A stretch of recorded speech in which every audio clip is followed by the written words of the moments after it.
Under Section 107 of the Copyright Act 1976, allowance is made for fair use for a purpose such as criticism, comment, news reporting, teaching, scholarship, and research.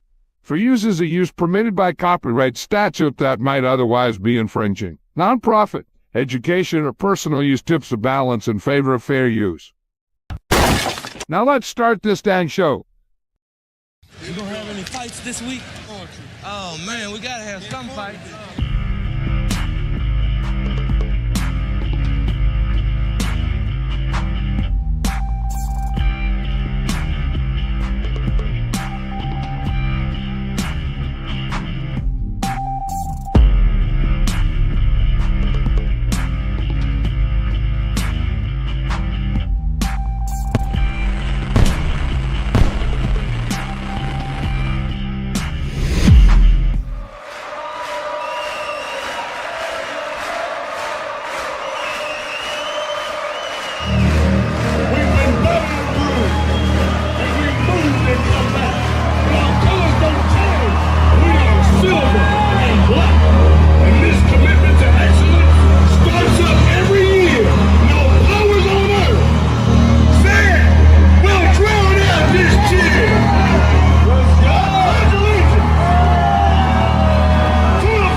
What is up, everybody? It's a Cage Match Wednesday. Where's this music? Oh shit! My bad. I was stuck with I am a Raiders fan. I was just Your football addiction is catching up to you, man. Okay. hey, fucking. I'm telling you, hey, we're this fucking close. This close. This close. Okay, anyways. I could taste it. Strawberries taste like strawberries. Speaking of addictions, all right. Welcome to the Cage Match. This is a Cage Match Wednesday, and today it's going to be an intervention. You know, there's no football to talk about really. Everyone's on their little vacations, you know, before training camp. So the fact that there are people watching means that you might have an addiction. We'll get into that later. But until then, Asylum, Mr. Jim Otto himself hasn't missed a show since. I almost said game. Hasn't missed a show since. Hey, it's the same thing. We got a game plan and everything. It's a goddamn game. Well, we're gonna go and talk about, like I said, if you have an NFL addiction. But we will get into some a few Raider stories. I already know that answer. Before we get into all of that, let's do our favorite segment. Why do I feel called out by your thumbnail? Because you're the one that has a padded room. It's just not the 77. It's the fat white guy sitting there with his head hung and shit. I just feel called out in that one all the way around, wearing a 77 jersey. The fat white guy just fucking. I feel called out. With the cargo shorts and the long socks. You know? I'm not wearing cargo shorts, but I am wearing shorts. So I can see I'm just feeling called out. Just saying. Well, if you do match the 7 stages, then I'm not trying to call you out. I am just trying to help you. Okay. From one addict to another. Now, all right, before we do all that, let's go into our favorite segment. That is the Shameless Plug Asylum. Here we go. All right, everyone go to the YouTube channel, The Cage Match Show. Like, share, subscribe. Hit that thumbs up. Go ahead and hit that bell. That way you know every time a video meme, short, whatever we decide to put out drops, and you can catch it right away. If Roger Goodell decides to be the cocksucking son of a bitch that he wants to be and tries to shut us down on YouTube, you can catch us on Facebook at Oakland Raider Savage or my page, Asylum, and we'll let you know when it's safe to come back and give the big finger to Roger Goodell. When the show is over, why don't you go ahead and visit WGG, browse their items that they got there. I hear they got a s'mores one, right, that you mix with milk. Or you can just do this little sampler pack right there that you see on the screen. Yes. And then go to checkout, put Cage Match in the discount code, one word, Cage Match, and get 10% off your entire order. And like we always say, when you think of wins, think of dubs. When you think of dubs, think of Dubby. Get that energy, like I always say, Pete Carroll, because I feel like, who do you think has more energy, Pete Carroll or Max Crosby? I don't know. That's going to be tough. You got I'm going to say probably by age, and it's only by a sliver, it's going to be Max Crosby. Max Crosby and Pete Carroll. Go there to the discount code, put in Cage Match, one word, CAGEMATCH, to get 10% off your order. Help us out on this show. And also, shouts out to the Copa Fabian. Go to www.lifer.com. That is RaiderNationForLifer.com. He helped make our merch, our lanyards, our koozies. We did the shot glasses here at home. But check that out. I will have Vincent's his thank you merch box going out tomorrow. My boxes got wet, so I had to go get new ones from the post office, and I hate going to the post office because I can never understand what they're saying to me. Because it reminded you of your job. Oh yeah, my old job. It's like the post office, but they were black and purple. And also, shouts out to Raiderman, his new website, Raiderman.com, not Raiderman19 anymore. Raiderman.com is under construction, coming soon, but he will have the Raiderman from Richmond podcast coming up.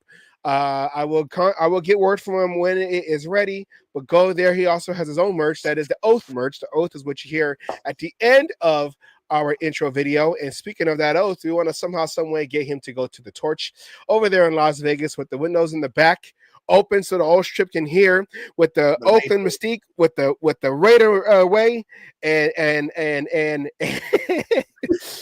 Raider man about to press the button to light the torch, and he yells to the whole 65,000 Raider fans over there, "I am a Raider fan." One more time, I am a Raiders fan.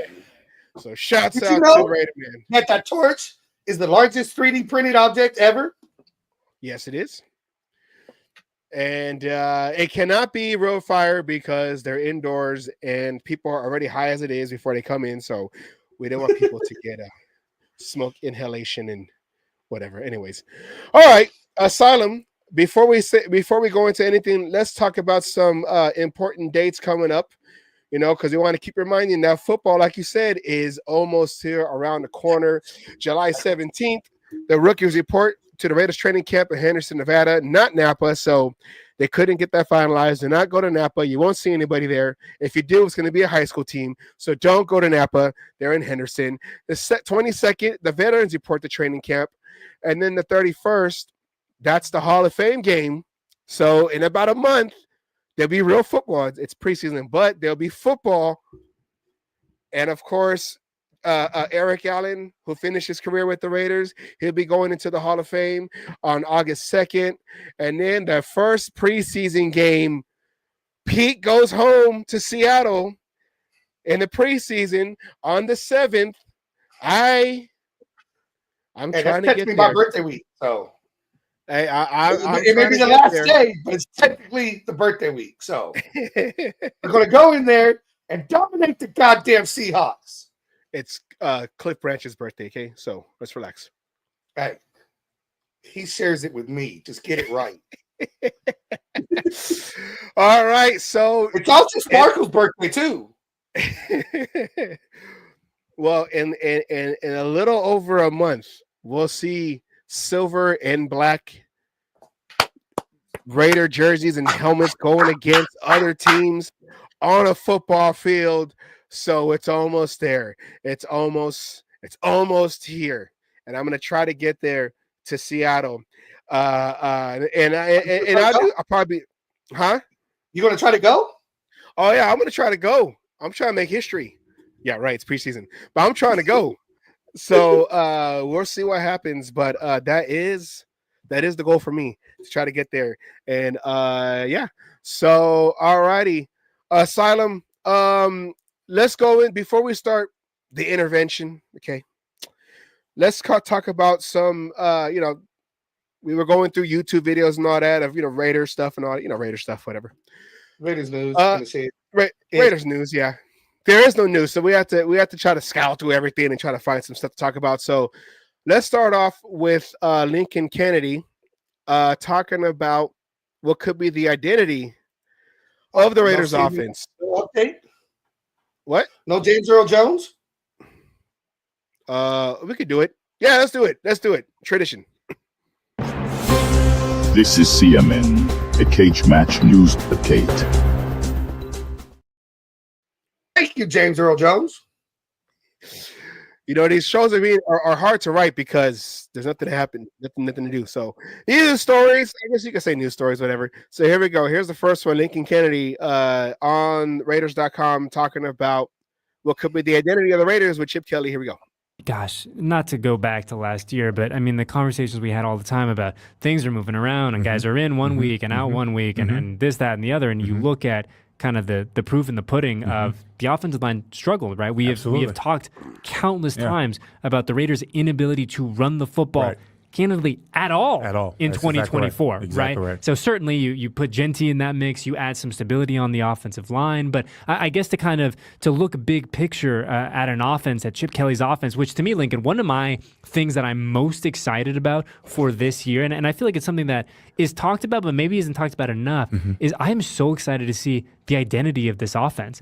Because Chip Kelly, again, go Ducks, the offense that he ran at Oregon was not the offense that we saw last year at Ohio State. No, it wasn't. The ability to evolve, the ability to remain on the front foot and remain, at the cutting edge of what's working for a specific group. Like, to me, if you told me, Lincoln, hey, the Raiders are going to go, we're going to go hurry up and they're going to be 5 wide all the time, I would believe it. But if you also told me, like, hey, they're going to run the ball 80% of the time, they're going to use the time, like, I would believe that too. So for me, seeing the evolution of this offense in 2025 is going to be so much fun. But again, assuming that the Raiders can run the ball more effectively than they did a year ago, what will that do for Geno Smith in particular and what he's going to be asked to do in Chip Kelly's offense? Well, I honestly believe a running game is a quarterback's best friend, okay, because it takes a lot of the pressure off of him.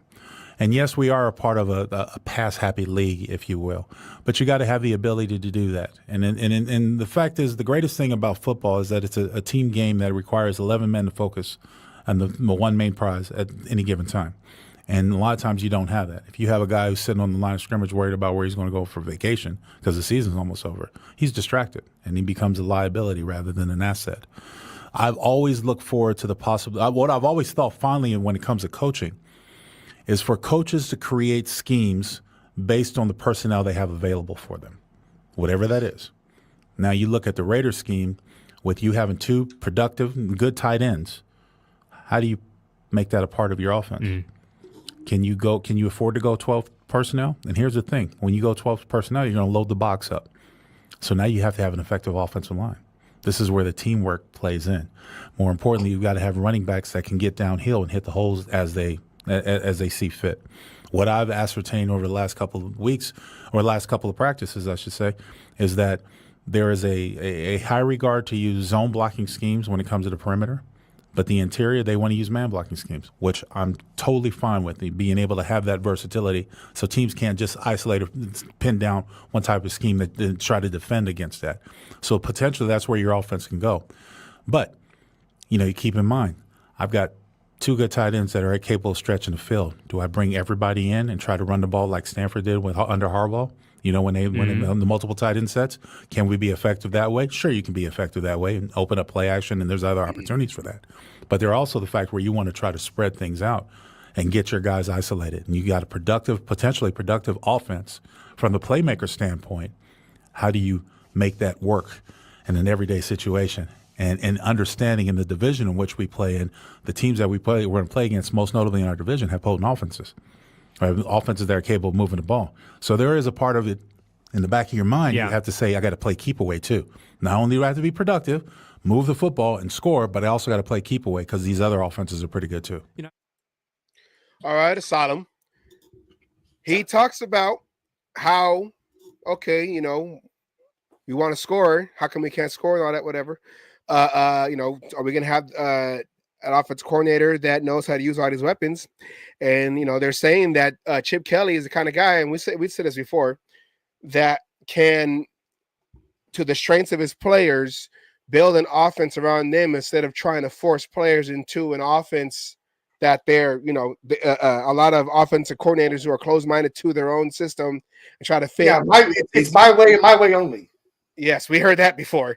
Sodom, what is your takes on what Lincoln Kennedy said about what could be the identity, or, you know, what the Raiders are working to finally do after 20 plus years since our last explosive offense?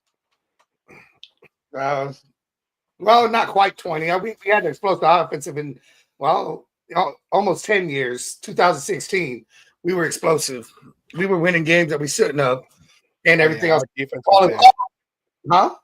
Our defense was bad. Yeah, but we had an explosive offense. You were talking about offense. Yeah. We had the explosive offense. We were scoring, and we were scoring when we shouldn't have been scoring. But anyways, you notice he kind of went around it because he doesn't even know what the offensive identity is yet. You know, in practice, what's going on, because we don't know. But he did point out, you bring in our offensive coordinator, Kelly, 2 different coaching. You know, he was talking about Oregon, and then he was talking about Ohio State. Right? Yeah, Ohio State. Okay. Ohio State. Yeah, got to get it right. Sorry. You know, how they were 2 different offenses. He was able to make them work for what he had on those teams, the kind of players he had on those teams. So we have a offensive coordinator who has the capabilities, as you just said, to build an offense around what we have. Right now at practices, what's he doing? He's learning what he has. Yeah. He doesn't know. He's seen tape a little bit, but tape only tells you so much. It's a whole lot different when you're trying to install something or see what it goes. So now he's seeing it firsthand. He's seeing how this person is in his breaks. This, you know, is the tape matching? Was it just because it was college? Was it just because it was one game? He's now building this offense to go. But I think we got a little bit of a hint in there going when he was talking about playing keep away, right? How do you keep Patrick Mahomes off the field? Keep long him on the sideline. Drive, right? Yes. Long drives happen when you could establish the run game. The league has gone away from that. Eagles, it worked for the Eagles getting up to the Super Bowl, right? With Saquon Barkley. They used the hell out of Saquon Barkley. And they were fucking dominant. Now they won the game in the Super Bowl because of a 4-man rush on the defense and sat there and just harassed Patrick Mahomes, which allowed them to not worry about playing keep away. Let's just play our game. Yeah. But they're right. We have to worry about, you know, the teams we play in our division, because the only way you can guarantee to go to a playoff is win the division. So worry about your other 3 teams that you have to play. You know, worry about the division before you worry about everything else. Sweep the division if you can. That's 6 wins right there. Yeah, 6 wins. Make sure my math is mathing. Right? Yeah, that's 6 wins right there. 2, 2, and 2. Yes, 6 wins. Right? You know, so you know, you got, if you get those 6 wins right there, now you only got to get what, 3, 4 more throughout the rest of the season, depending on what's going on. You know how you go, because you sweep the division, you don't worry about ties. You worry about just as much. You know, we could tie all you want. You know, as far as win-loss record, you got the tiebreaker. But I think we're going to get a hint, and I think we kind of had this idea when we drafted Genty. I think the signing of Moser was to be able to help the younger guys, you know, to help get that change of pace back. But I think the drafting of Genty tells you Now, we don't know how run heavy. Is it going to be 80% of the plays, 60% of the plays? But I think we're going to be run heavy, whether it's slightly run heavy or if it's going to be extremely run heavy. And we're going to see. But the nice thing about Chip Kelly, if it ain't working in a game, he's got plays to fucking say, fuck it, it ain't working. We're going to do this. We got Brock Bowers. You got Michael Mayers. He was just talking about the 2 tight ends we got. Myers is kind of that secret weapon. You know what you have in Brock Bowers. Mayers had this, had his, 6 games he missed for due to personal reasons. Mm-hmm. So, we have a taste of what he can do from his rookie season, but we don't know how well he could work with the Brock Bowers in there. Secret weapon. I think that's going to be the secret weapon in there. Both could block, both could catch. So you could use them that's 7 offensive linemen if you want it. Yeah. Right? Go ahead, stack the box. We got 7 offensive linemen between the 2. Genty, be able to do what he needs to. Then we talked about Michael Mayer. Can Chip Kelly turn Mayer into a true number 1? Can he finally shake that tag, shake that, negativity, saying he's not a number 1? Can Chip Kelly make him shine and prove that he's the number 1 that he deserves the title for? Then we got these rookie receivers we're hearing, in camp that are just balling out, turning heads. You also still have Trey Tucker, speedster, Mm-hmm. Who could still take the top off the field if needed. We still have it going. And then the question being the offensive line, but we heard Nick Kennedy saying, depending on what we're doing, it's going to be a little bit of a combination of both zone and power blocking. Center's going to be power blocking probably all the time.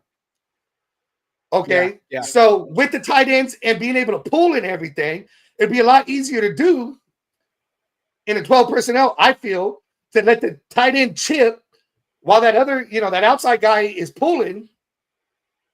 And after he's chipped, who's right there to meet him, but, big offensive lineman to be able to help out in all this to help set that edge, for the running back to get out there. So I think there's a lot of toys for Chip Kelly to play with. He just got to figure out how he wants to play with them. And when it comes down to it, in my opinion, we talked about this, 2 weeks ago? We're taking out the whole head coaching thing. Chip Kelly as a head coach will push that away. I don't know if there's a lot of offensive coordinators who have the capabilities of doing what Chip Kelly can do as an offensive coordinator. Probably maybe an Andy Reid, But Andy Reid's not an offensive coordinator. He's head coach. But I know what you're saying. No, and there's some out there. There are some out there. I'm not saying there's not, but I don't think there's many out there who could do that. Yeah. Like you said, a lot of them will sit there and turn around and try to force a system down a player's throat. And then if they're struggling in that system, they get benched for somebody who could do it. Or, they play this rotational piece. Instead of building a system around the strengths of your players. And what if that was the reason why a Zeus wasn't working out, because of that Getsy system wasn't working to his strengths? But then also with the offensive line, that was what Lincoln Kennedy said, and you mentioned it about some doing zone, some doing man. You have the outside, the tackles probably in the zone, more of a zone blocking in the middle. The guards in the center are doing more of a man blocking. I don't know. It seemed like maybe Getsy was trying to do something like that, but the message wasn't clear on how they were going to do it. And that's why when we were looking at that one, when they were on the 1 yard line trying to punch it in after they got that turnover and they couldn't get through 4 straight plays. They couldn't get through 1 yard, 2 yards. It was probably the offensive line just didn't know how to determine who's supposed to do zone and who's supposed to do man, because we kept trying to break it down on one episode, and It was like we couldn't figure out what they were trying to do by their feet work. So obviously the offensive linemen didn't know what to figure out what they were trying to do because they're all over the place. So Lincoln Kennedy is saying that Chip Kelly knows how to work these players, like he said, to their strengths and have them, efficient in a system that's built for them, not for them and their skills, and not trying to force them to learn a whole new way of doing, a fundamental A, B, and C. Kids. No, I was going to say when you first started talking about running backs, right? Maybe that's why it didn't work with Zeus, and that could fucking be because you're trying to have Zeus run in a way he's not comfortable in running. It's not his style. We know Genty, he's not the fastest guy that we got in the backfield, but he does have bursts. But he's more of that power runner, right? Okay, so you're going to expect him to go up the middle, but he can bounce outside. And the nice thing about Genty is he knows how to take a hit, and bounce off of it instead of getting wrapped up. He uses that momentum to redirect. Okay, Getsy couldn't do that. And I was going to say, before you started to say offensive line, who's to say the offensive line didn't know what the fuck they were, the game plan didn't work to their strengths. And that's why it wasn't working out. When did you ever see anybody on that offensive line pull? There's some offensive linemen whose strength is straight pulling. They're athletic for a reason. Mm-hmm. Because they're meant to get that jump and pull, or get that jump and then start moving to a different position instead of trying to backpedal and keep the block going. So if you have an athletic, tackle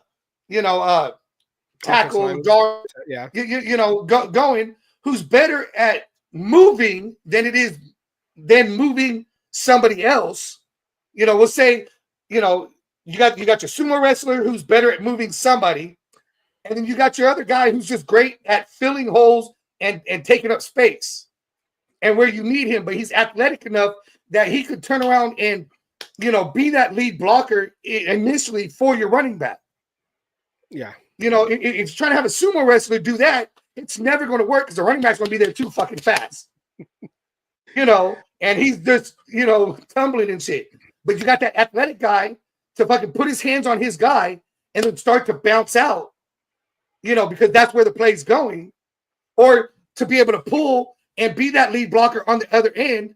Now he knows what to do. The play is to his strength and the running back's strength, and the quarterback just has to sit there and say, "Here you go," shit like that. Or even an offensive lineman who understands what is not a read play, but draw play, right? Looks like it's going to be a running play. Go to handoff. He rolls out and still has the ball. The offensive, you have to have an athletic enough guy to be able to get off his initial quick block and go out there to help protect the quarterback right there instead of being tied up because he don't know what the fuck's going on. It's not my strength. Yeah. My strength is to make sure that motherfucker don't move. JPJ so good at what he does at center. Why? Because he gets his guy and he just makes sure that motherfucker ain't coming through. That's his strength. His strength ain't pulling his, yes, he wants to be in the next level and block, but that's after he puts his guy on his ass. Yeah. Right? And goes, because he has that kind of strength to be able to do that. So if you don't have an offensive coordinator who can make your plays fit these individual people, and that's hard to do. You got to have a play that fits the strength of, 7 different people, 3 different people, depending on what's going on, pass play, run play, in all this. But you have to, draw it up and work it to work to the strengths of what's going on. If it's a pass play, I only need you to block for 3 seconds. You need to make sure that they're in that right formation, the right situation, and it's going, and it could be a quick, step back and throw. I actually do. How'd you know, Jeff? Well, speaking of pulling guards and everything, I would like to see the Raiders run a clean trap play. Center goes down. How does it go? The center takes that one, say if it's a trap to the left. Center takes that one step to the right, and that guard comes right around It just knocks out that tackle. And then you have, whether it's Genty, whether it's Mostert, even if it's Zeus, just right up the middle right there. Huh? Or Sincere McCormick. Or yeah, Sincere McCormick. And just boom, boom, do it on the goal line. Or especially at the goal line. Yeah. I mean, the goal line's plain simple. You need that power just to be able to move forward. And that play you're talking about, the whole offensive line got pushed back. But again, if the play's being called or Getsy, not doing what he could do to turn around and put these guys in the best possible position to play their best football on that 1 yard line, you see what happens. Yes. So again, there's a possibility, and the reason why we haven't seen a lot of change or things coming on the offensive line is because they know they could make this shit work because they got a Chip Kelly who could turn around and put these guys in the proper place and teach them, this is all I need you to do. And if you trip, fall forward and take your guy out with you. See, I think the difference is going to be one, like you said, Chip Kelly, been around, great offensive coordinator. And then with Pete Carroll, maybe it's off topic or whatever, but I think because I've been through it when I coached high school. When you're coaching your very first, your first time coach, and like I had the offensive line right the year after I graduated. I felt like I didn't do all that great because I was trying to, I don't want to say try to be their friend, but I was trying to, like not be too mean. Yeah, I was trying to be a player's coach, but you have to learn how to be in that middle, being a player's coach, but then also knowing how to, have to give authority if you need to. I learned that in my second year. I feel like AP was probably trying to be that player's coach because everyone rallied around him and he wasn't able to continue that discipline. And then with Getsy coming to a new team, having that whole whatever happened in Chicago, they can never just have that. I don't want to say authority, but just learn how to like be stern. And this is how we're going to run it. Let's do it this way. Let's do it this way. And I just feel like everyone was too nice to the players. And this is me talking from a coaching standpoint, because when my second year, I said, okay, what happened last year? I know what I'm supposed to do. And so I was cool with the players, but if I needed to go touch a tree, you want to keep talking? It's in my time. It's your time. Go touch that tree all the way over there by the baseball field. And they got mad at each other, and they held their own accountability with their own. And I was able to be a better coach on that second year, and having Pete Carroll being that veteran coach, and then with Chip Kelly being that veteran coach, I feel like there'll be more accountability, and they'll know how to instill that accountability with these players because they've done it many times with many programs and many players. Boom. Hope that made sense. Well, no, it does. And even going with the Pete Carroll part, Pete Carroll has dealt with the wide variety of what you have on a team, starting with rookies to veteran players, even divas, even people who are got to be treated special, such as a Marshawn Lynch, right? I mean, you can't treat Marshawn Lynch like the rest of everybody else because he's not going to respond the same. Pete Carroll has that experience there of how to read each individual player and treat them accordingly.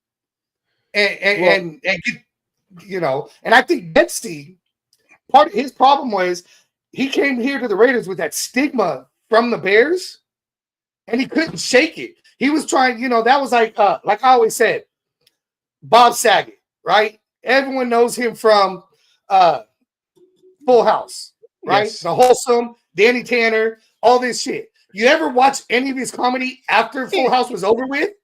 He tried everything he can to break that stigma, swearing, trying to be raunchy. That was not Bob Saget, but he was doing everything he could to try to break that stigma.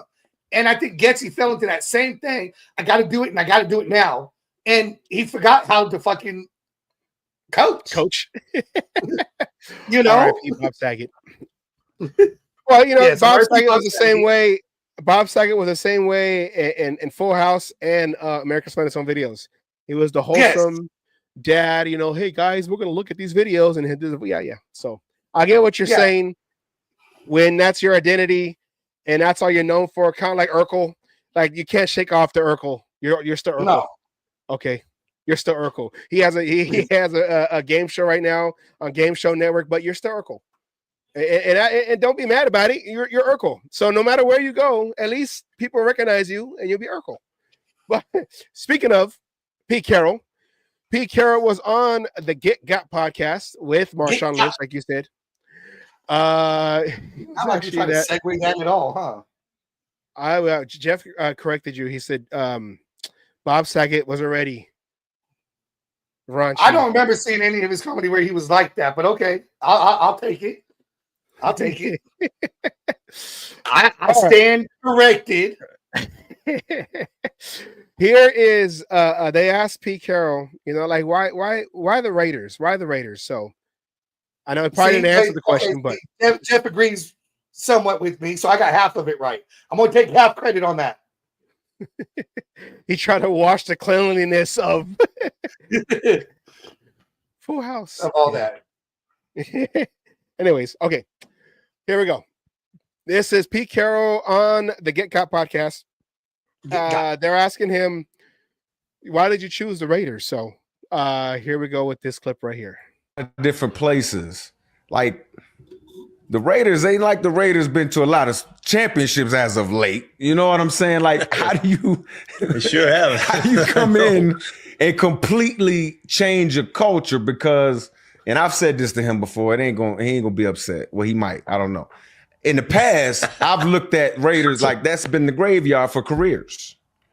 You know what I mean? Because it hadn't been a lot of winning. Sorry, Beast. I love you, bro. Not you, but I love you.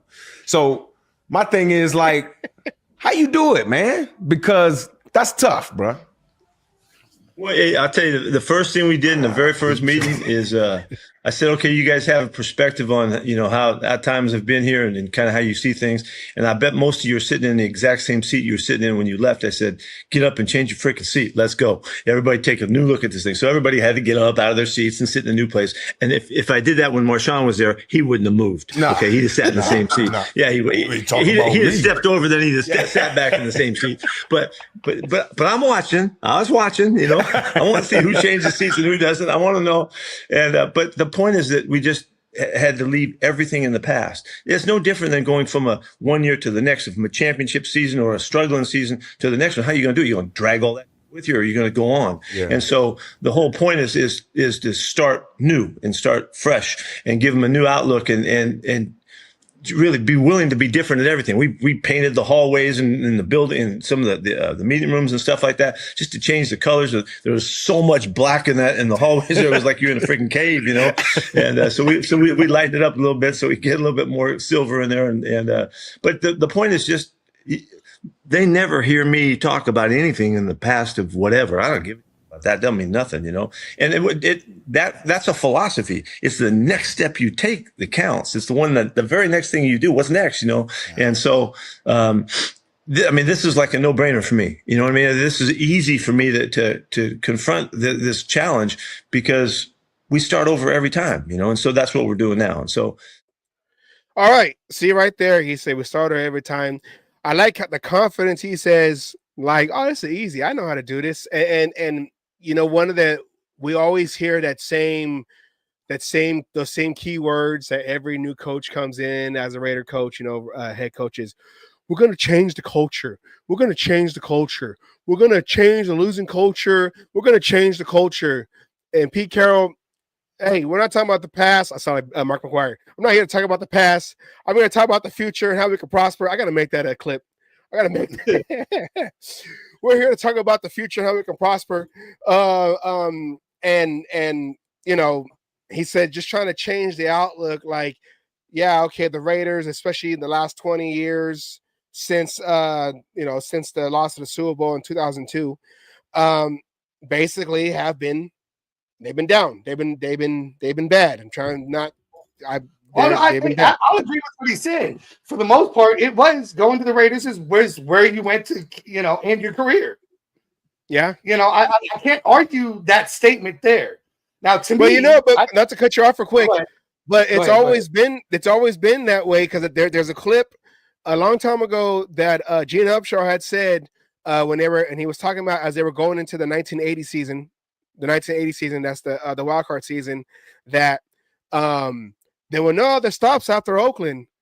Once you come here, that's it. There's no other stops after Oakland because they used to, take a lot of the guys that will get, castaways and all that, whatever. So the Raiders have always, the Raiders have always been that franchise that this is the last stop. Okay, this is the last stop. One way or another. Yeah, one way or another. So our franchise has been that way.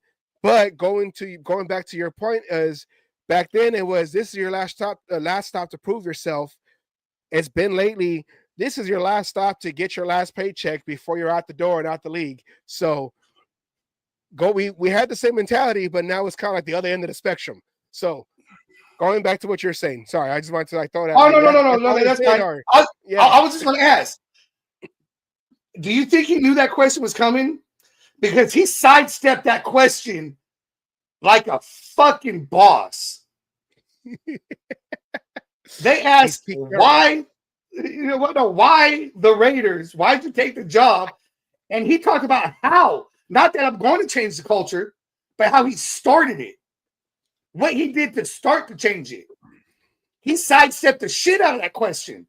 I mean, that running back who's about to get tackled and he just sidesteps and the guy just flies, through the air and he just kind of, I mean, that's kind of how that went.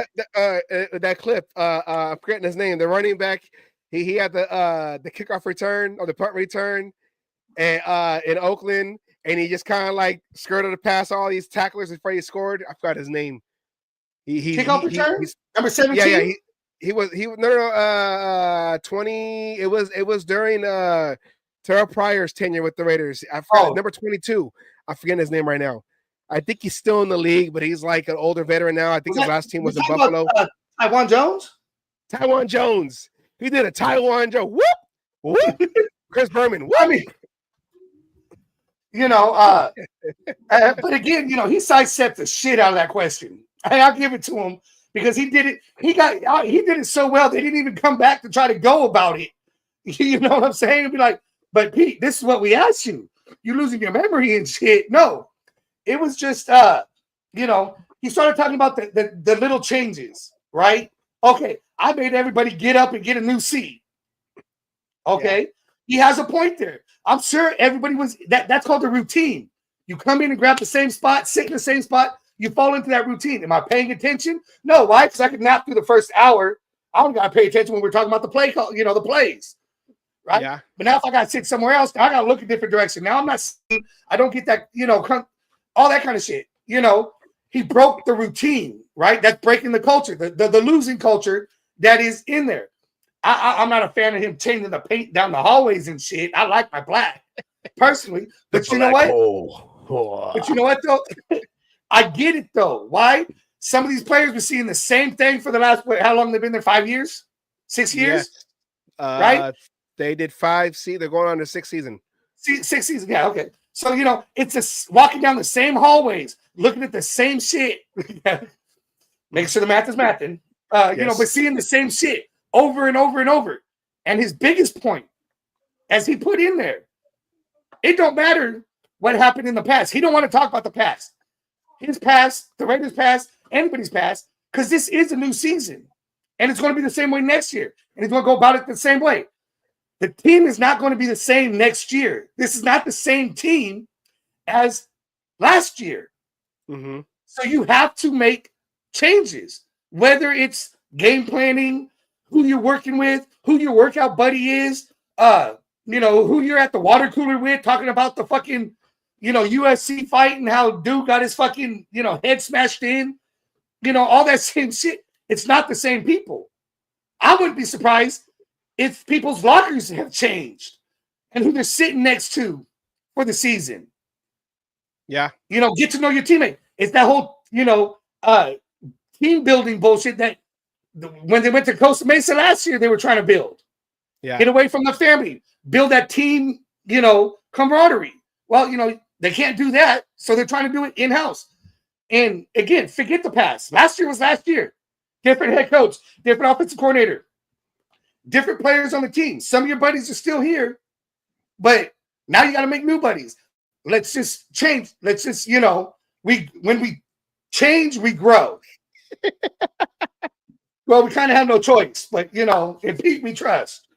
All right, look at me. My alter ego, Jason Downs. Look at me on the bottom. Hey, wasn't he Mitchell Rents last week? I was just gonna say, Jason Downs, the man with many YouTube faces. I don't know. People say I have multiple personalities. Hey, well, but again, he never did answer the question. But these little things that are happening, this is the psychological part of the football game that a lot of the players ain't even realizing it's fucking happening. A lot of the fans don't know it's happening, because these are the little things that are easily glossed over, but make big differences, when it all comes together. Yeah. Yeah. And Rich gets me kicked out of Walmart. Hey, I can get you into Costco. I have a Costco card. My girlfriend got the black card, though. I got the white card. I just use it for gas. She gets the points. I just use mine for gas. All right. I'll get you free gas. I'll get you discounted gas. Okay. Well, hey, with your guys' gas prices, I'm sure it can be used. Yeah. Out here in California, you need the Costco card to get. Because it's bad over here. What is the gas prices in California right now? I think we're like back in the fives again.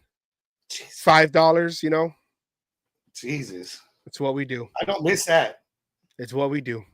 I just got gas today at $2.80, so I'll take my $2.80. I haven't seen $2.80 in 20 years. So, all right. Well, on the same podcast, on the same episode with Pete Carroll, they asked him about Geno Smith and why are we getting Geno Smith going to be 61 cents higher next week? Hey, summer blend? No, the holiday blend. It's the holiday shit. People traveling for 4th of July, every holiday, gas prices always go up. Yeah, that's like Southwest now that the Raiders came to Vegas. All the prices are higher now, especially when you go in the fall. No one goes to Vegas in the fall. You go to Vegas in the summer. Yeah, right. I know why. Trying to deter the other fans. No, there's no Vegas ain't good in the fall. Don't go. Just the Raider fans. You guys don't go. Just the Raider fans, let them go. Not you guys. Not non-Raider fans. You can stay home.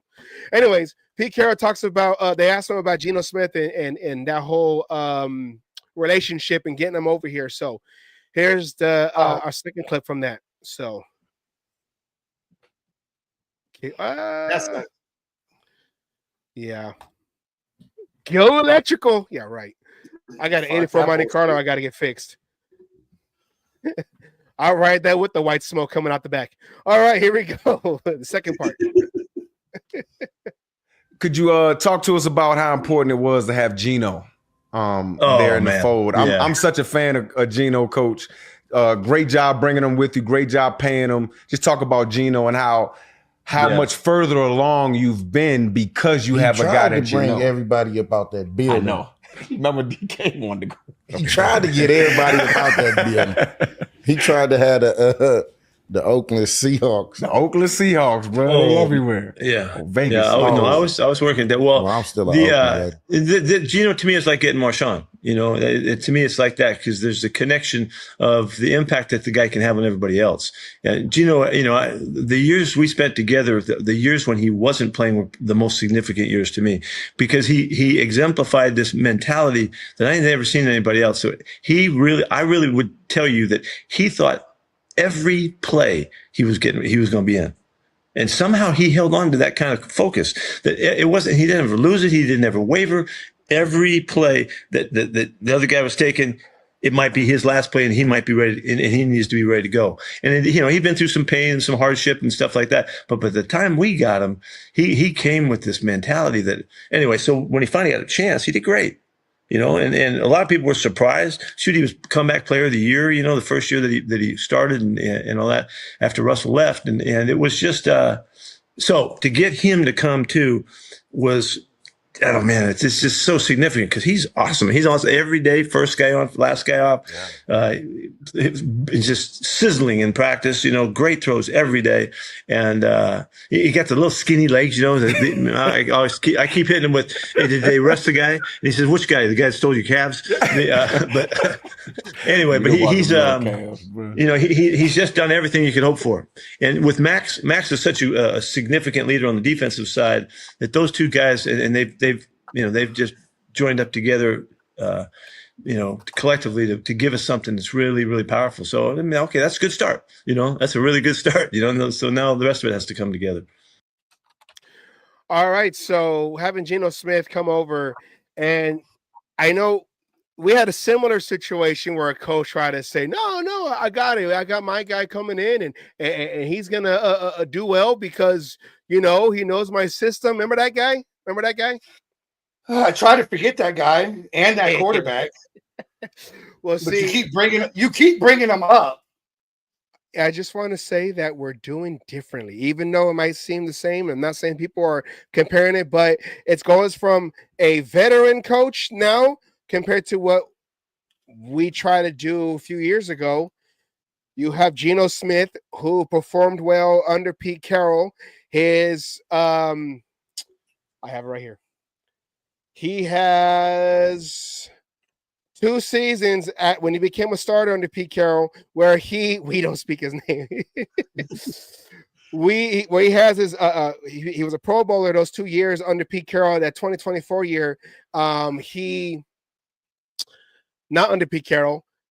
He did pretty well, but didn't make Pro Bowl. But Pete Carroll bringing him in because Pete Carroll said in the beginning in his press conference, being introduced as a Raiders head coach, is I want to start this program, get the ground and running. We're not trying to go here and take our time. We're trying to hurry up and get this thing going now. So by him finding a way to get Geno Smith to come over, a guy that he knows his strengths and his weaknesses, and that he can go and with Chip Kelly and build an offense. And I know Pete Carroll's a defensive guy, but help build that offense with this quarterback. So we're not trying to restart with someone new like a Sam Darnold or something like that. That's a segue. But what he said, Asylum. What do you take from what he said of Geno Smith? And I'm pretty sure we said it so many times, but whatever.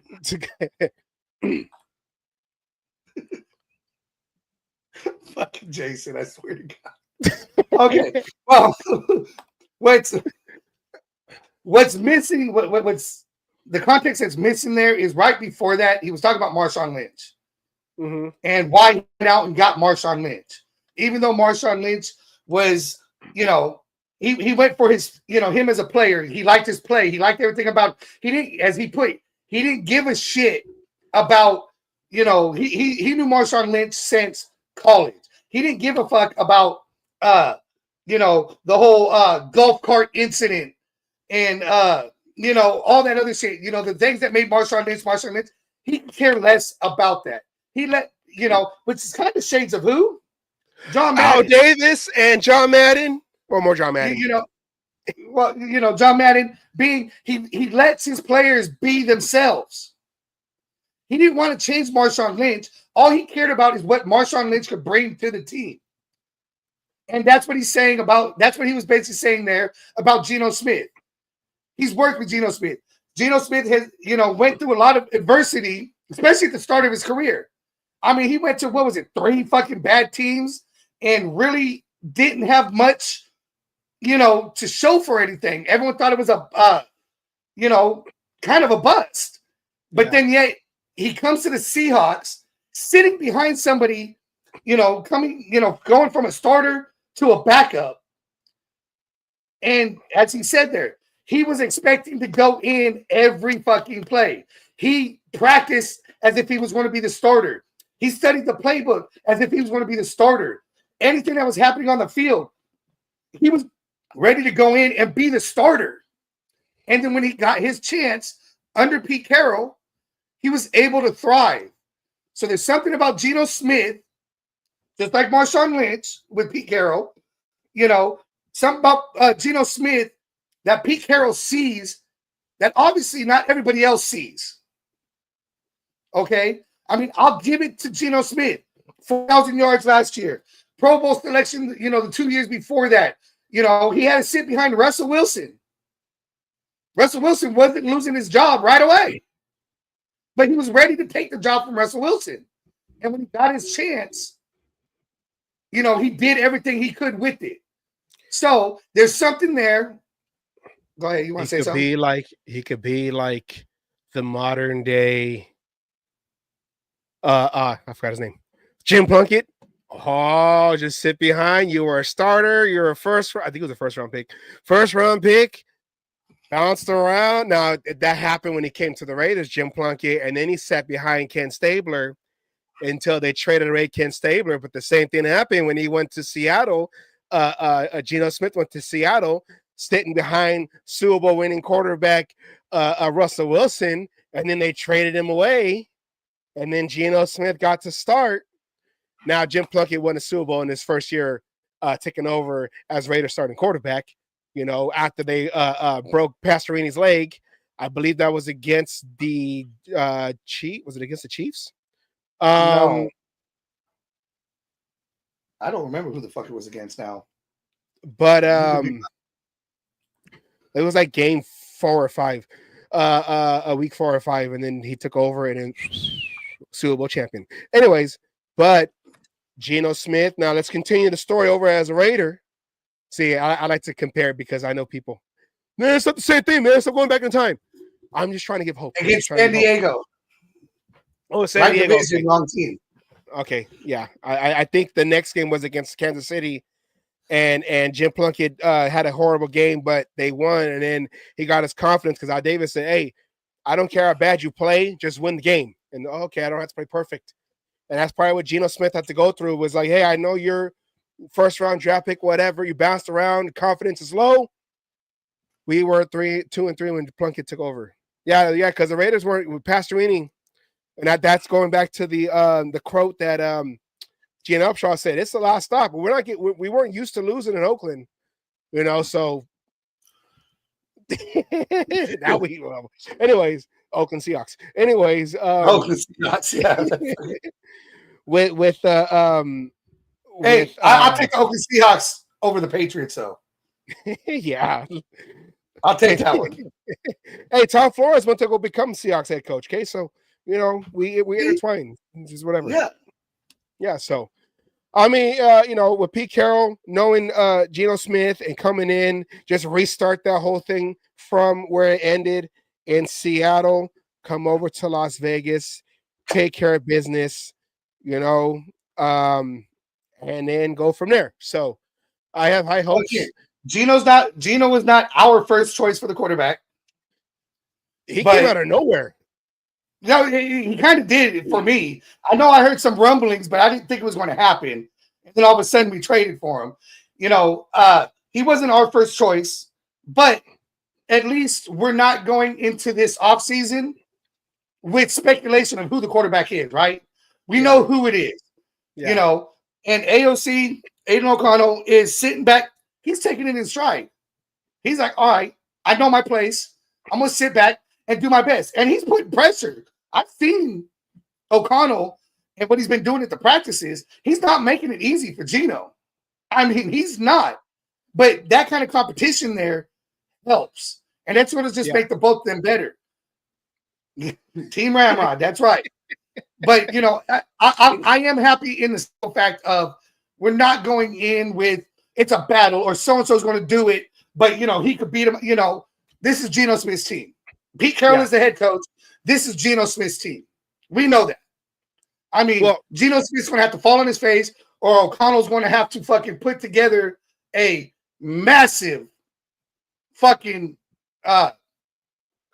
training camp and preseason and all that shit. But we got to trust in Pete Carroll, right? Pete Carroll knows what he's doing. He brought his guy, like you said. This is his guy. He has faith. And to be honest with you, the Geno Smith coming from the Seahawks, I have more faith in than the Geno Smith before the Seahawks. Shouts out to Devon. It's been a while, brother. Glad to see you. Glad to see you in the comments. It's been since like last season. It's been about that long, huh? Yeah. So yeah. So I mean, I have a little bit more confidence in Gino now, and let's just see how it goes. Let's see what Chip Kelly can put together for a Geno Smith. Well, segueing. Speaking of quarter, like we were saying, like Geno Smith kind of came out of nowhere because we were talking about Matthew Stafford, and then also Sam Darnold, where the Vikings said, whatever. Why do you have Tom Telesco up there for, man? He's not a Raider GM anymore. Pee Wee Herman. Anyways. R.I.P. to him too. Yes. He was the GOAT. And to answer this, I don't know. I mean, if we would have anointed Gardner, could that have lit the fire under O'Connell's ass to perform better and take the job? Would it have been okay? Things are going. Gardner still got his start because he was anointed, but taken out maybe a little earlier, and the job given to O'Connell, and never had to look back and playing that flip-flop bullshit that we did. We won't know. We'll never know because it didn't happen that way. They come out and said, well, it's Gardner, it was O'Connell's job to lose. Then it was fucking all of a sudden out of nowhere because I thought O'Connell played well during the preseason. And then all of a sudden Gardner's the starter, and it kind of just fucked everything up. I just think the foundation with the whole quarterback competition last year was so shaky and everything because, like you said, it was Aiden O'Connell's job to lose, and then they went and signed Minshew, but it wasn't like starting pay. He didn't get like starting pay money, starting quarterback money. It was more like in the middle of you're above a. Well, he got higher backup pay. He got higher backup pay. So, and it was all back and forth, and it was just whatever. So, but segueing into who could have been a quarterback. Now we're gonna call this. I'm gonna do this right here because this is how I feel about this story. This is incredible. They got the guards in the backfield. They got the center to the right, and the quarterback isn't even there. They're standing around, butts. Oh yeah.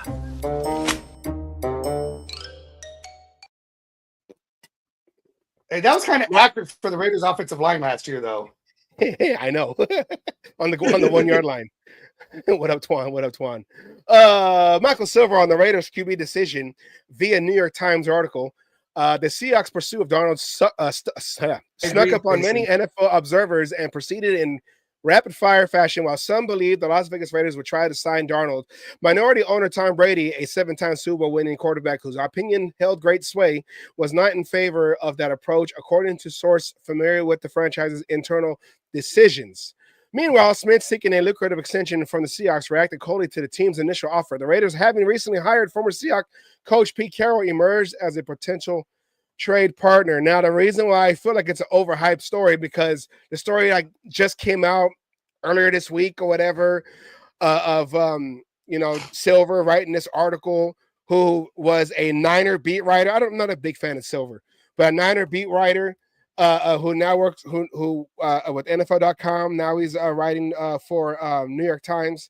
But it's like it's a story like, okay, well, what's your point? And I'm gonna play this clip.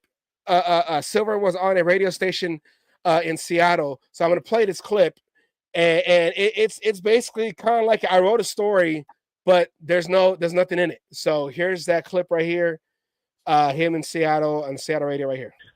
Conventional wisdom was that the Raiders would come hard, and we all know what happened. And I've been told specifically Tom Brady was not into that, and whether Tom admits it or not, he's a pretty strong voice in that building, especially when it comes to quarterbacks. And then, the Pete Geno, connection and all that. But I do think if you're the Seahawks, you go, look, we have a guy who's potentially ascending, who is 26, and we're paying him, appreciably less than what Gino wanted in Seattle, at least, and we got a 3.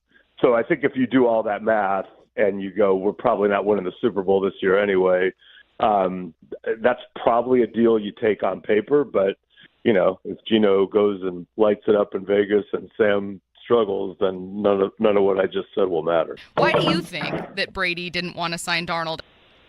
I don't know on Brady. I've known Brady for so long, and it would surprise me if he didn't have really strong opinions about every single quarterback. And, I kind of would defer to Tom. I'd love to have a conversation with him about it. I'm working on that. But, I would defer to Tom in that, I don't think we should go get that guy. But I also would say this about Tom. He kind of had like Ben Johnson, and then wait, what's Plan B? And then it was like, we'll get Matthew Stafford. Wait, what was Plan B again? So it's great to have Plan A when you're coming in and trying to run a franchise, but as veterans like John Schneider would tell you, you kind of need to have Plan A, B, C, D, E, and assess the ball against each other. And I think Tom was more like, well, of course I'll get my Plan A. Like, I'll run into Matthew Stafford skiing accidentally on purpose, and or maybe accidentally, and I'll sell him, and then I'll sell Ben Johnson when I'm, in my Fox outfit on the field before the game, and it'll all be cool. But yeah, I don't know the answer to that. So you write a whole article about Tom Brady didn't want Sam Darnold, and then, okay, well, why do you think so? I don't know. I didn't talk to him. Overhyped news, garbage news. Oh, wait. Anyways. I mean, that's beyond overhyped. I mean, we got to come up with a new name for that one. But I mean, looking at all the quarterbacks, the veteran quarterbacks that switched teams, this offseason, of course, Geno Smith with the Raiders came from the Seahawks. Sam Darnold from the Vikings came to the Seahawks. Geno Smith from the Seahawks goes to the Raiders. Sam Darnold goes from the Vikings to the Seahawks. There you go. Justin Fields leaving the Steelers. Justin Fields and Russell Wilson both left the Steelers. Justin Fields going to the Jets. Russell Wilson going to New York. And then, of course, Aaron Rodgers, who says, as of right now, this could be his last year. Signed late with the Steelers. They waited around for him. Waited till his mushroom high came down. Yeah, to wait for him. They could have tried to make a play for Cousins, but no, we're gonna go. And that could have still been Austin, as well as there was rumors about O'Connell. Then they could have drafted, but they kind of had a feeling Aaron was probably coming. Yeah. But what I wanted to go off of that, what he fucking said and shit, I mean, that was straight fuck, that was garbage. I mean, he was paid how much to do that? I could have done that kind of shit. My 5-year-old granddaughter could have wrote that story and said that same fucking interview and made more goddamn sense. I mean, he's talking about, all this shit. There was no plan B. Okay. Ben Johnson, yes, we only got the interview because of Tom Brady. Okay. I'll take that. Okay. We got the interview.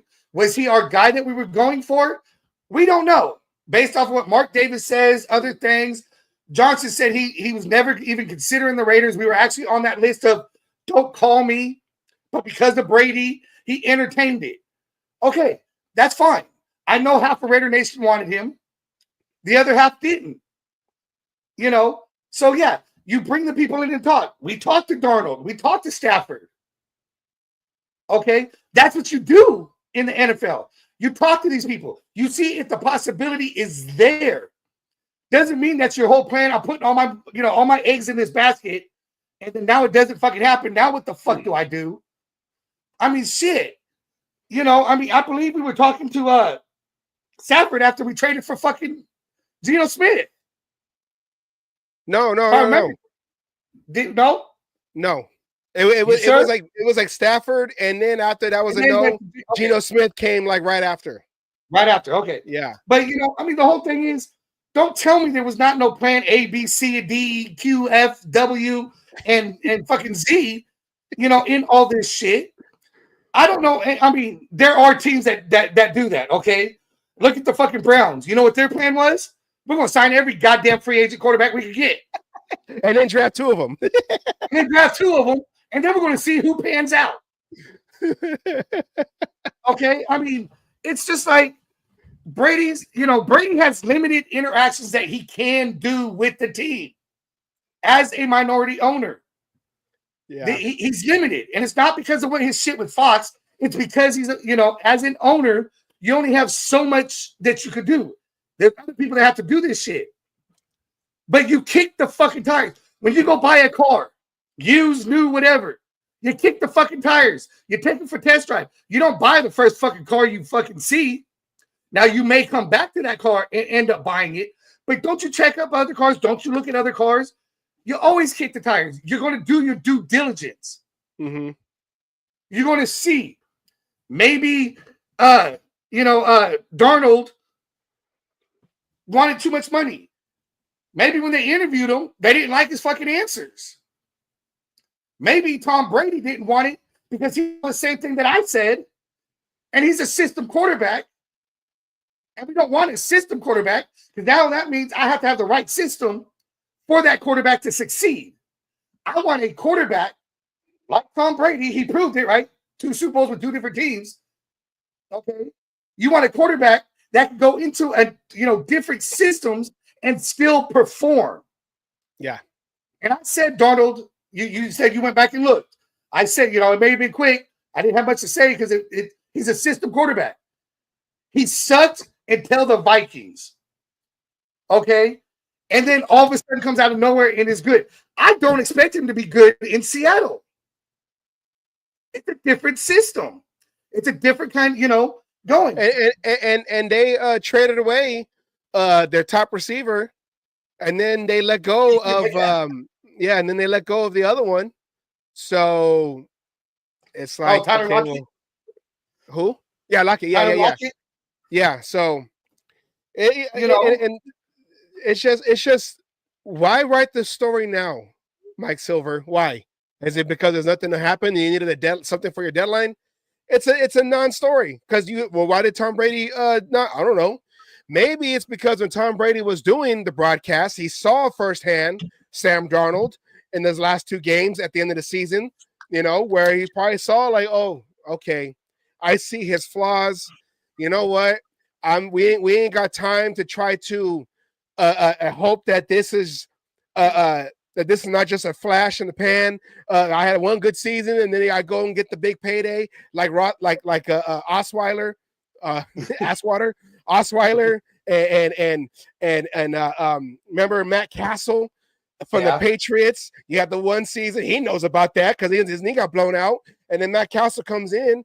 They get double-digit wins. They didn't make it to the playoffs. He gets that big contract with Kansas City. So. Well, and again, you brought up those last 2 games. When the pressure was on, he folded. Yeah. Is that a guy who's going to take you to a team? Yeah. Is that a guy who's going to take you to a Super Bowl? Is that a guy who's going to win a Super Bowl? Not in my book. It's a system quarterback, but when the pressure's there, he could not perform. It was easy when the pressure wasn't there. They went out to an early, I believe they were one of the last undefeated teams early in the season, if I remember correctly. When you stack up 5-6 wins, the rest of the season's kind of easy. You could take losses, and it's not as damning as if you lost the first 3 games and now you're forced to have to win. But he got to the point of we need to win the final game because that's the number 1 seed, and then we get a week off. Fucking played like garbage. Oh, now we're in the playoffs, 1 and done. I have to play good and fucking play like it was fucking the week before. I mean, again, system quarterback who, from what going off of last season, you have to assume can't handle the pressure of a big game. And then going into this division, no, I'm not saying Geno Smith has seen. I mean, the AFC West, the NFC West with Geno Smith. You had the Niners, like the Chiefs, going to multiple Super Bowls when he was there, and then you have the Rams with Stafford, you know, and that team that had just won the Super Bowl a few years ago. So, and then the Cardinals. But you know, he's used to dealing with Geno Smith is used to dealing with and succeeding against division rivals that have dominant offenses, you know, that he has to compete with. I know he's not going against that offense, but you know, so well, I mean, you bring up the Niners, they had a good defense too. Yeah. You know, the Rams, you know, even when Aaron Donald retired, their defense was still good. Yeah. So, you know, they had teams, he played against very good, well-rounded teams. And, you know, that's the thing. In the big games, he's at least proven he could be competent. He could play. He could at least give your team a chance to fucking win. And that's all you ask for is the chance, right? Yeah. Keep the offense off the field. Do what you need to. Score points, which we struggled with last year. And help your defense out. When your defense helps the offense, you need to help them out by keeping them off the fucking field. Yes. And scoring points so they could pin those ears back and go after the quarterback and not have to worry about, you know, a stupid mistake and they gain 20 yards. Okay, well, you know, we could brush that off. You know, when you're constantly losing or you know, in those situations and that happens, now you're over fucking thinking. You're you know, you're over committing. You're making mistakes because of one fucking play. Yeah, so and I don't think Darnold. I mean, obviously, he's a better quarterback than me. I'm not going to go out there and play, but I think Darnold's proven for a fact my first assessment of him, which is he's a system quarterback. He found an offensive coordinator and a coach that he could, you know, that worked for him. It was only for a season. They drafted his replacement, and the only reason he even got to play was the replacement got hurt. Yeah, so Cousins looked good under that offense. Now Darnold looked good under that offense. It's a system offense. It's not the fucking player. Yeah, because Cousins didn't look all that great down there in Atlanta, and now he has a rookie on his back. So, or not a rookie no more, but you know. Well, actually, from what I heard, Cousins is the highest paid fucking backup in the NFL. So the Vikings are bad luck. It's Michael Penix's team. Yeah, well, like you know, the story that Silver wrote is a non-story. Doesn't matter. It's just everyone's talking about it. So we said, okay, let's give our opinion. Our opinion is it's a no story. So I'll give you a story that's more fucking a story than that was. The fact that Jalen Ramsey says he wants to play on the West Coast. So there's a chance the Raiders could get him. That's more of a story than that was. Well, you should have wrote that story. I would have had a better video. And it might not have been overhyped news. It might have been CNN news. Who knows? Yeah, you know, who knows? But all right. That's enough news, Kay, because Silver just messed it up. That's enough news. Fuck it, Silver. And now, you know, Silver's a good name and color for us, but god damn it, he's fucking it up. Yeah. I can say I was never a big fan of him. But okay, now we're here. I don't know how bad. Now we're here. I'm here. Your intervention. Oh, I don't want to be here. Are you an NFL addict? We're gonna. There was a video that we came across on YouTube. Came out like last week, and we thought it was pretty interesting. On a slow news show, whatever. So, because it's in between. There's nothing going on. Even NBA basketball just finished. So, all that's left right now is baseball, and I don't like the way they're doing baseball now with all the times, whatever. But anyways. Let's go into our subject of the show. Are you an NFL addict? Here we go. 351! 351! Rolling shit! Hut! seems to have some difficulty letting go of the game. Has he had a long history of mental illness? As long as I've known him.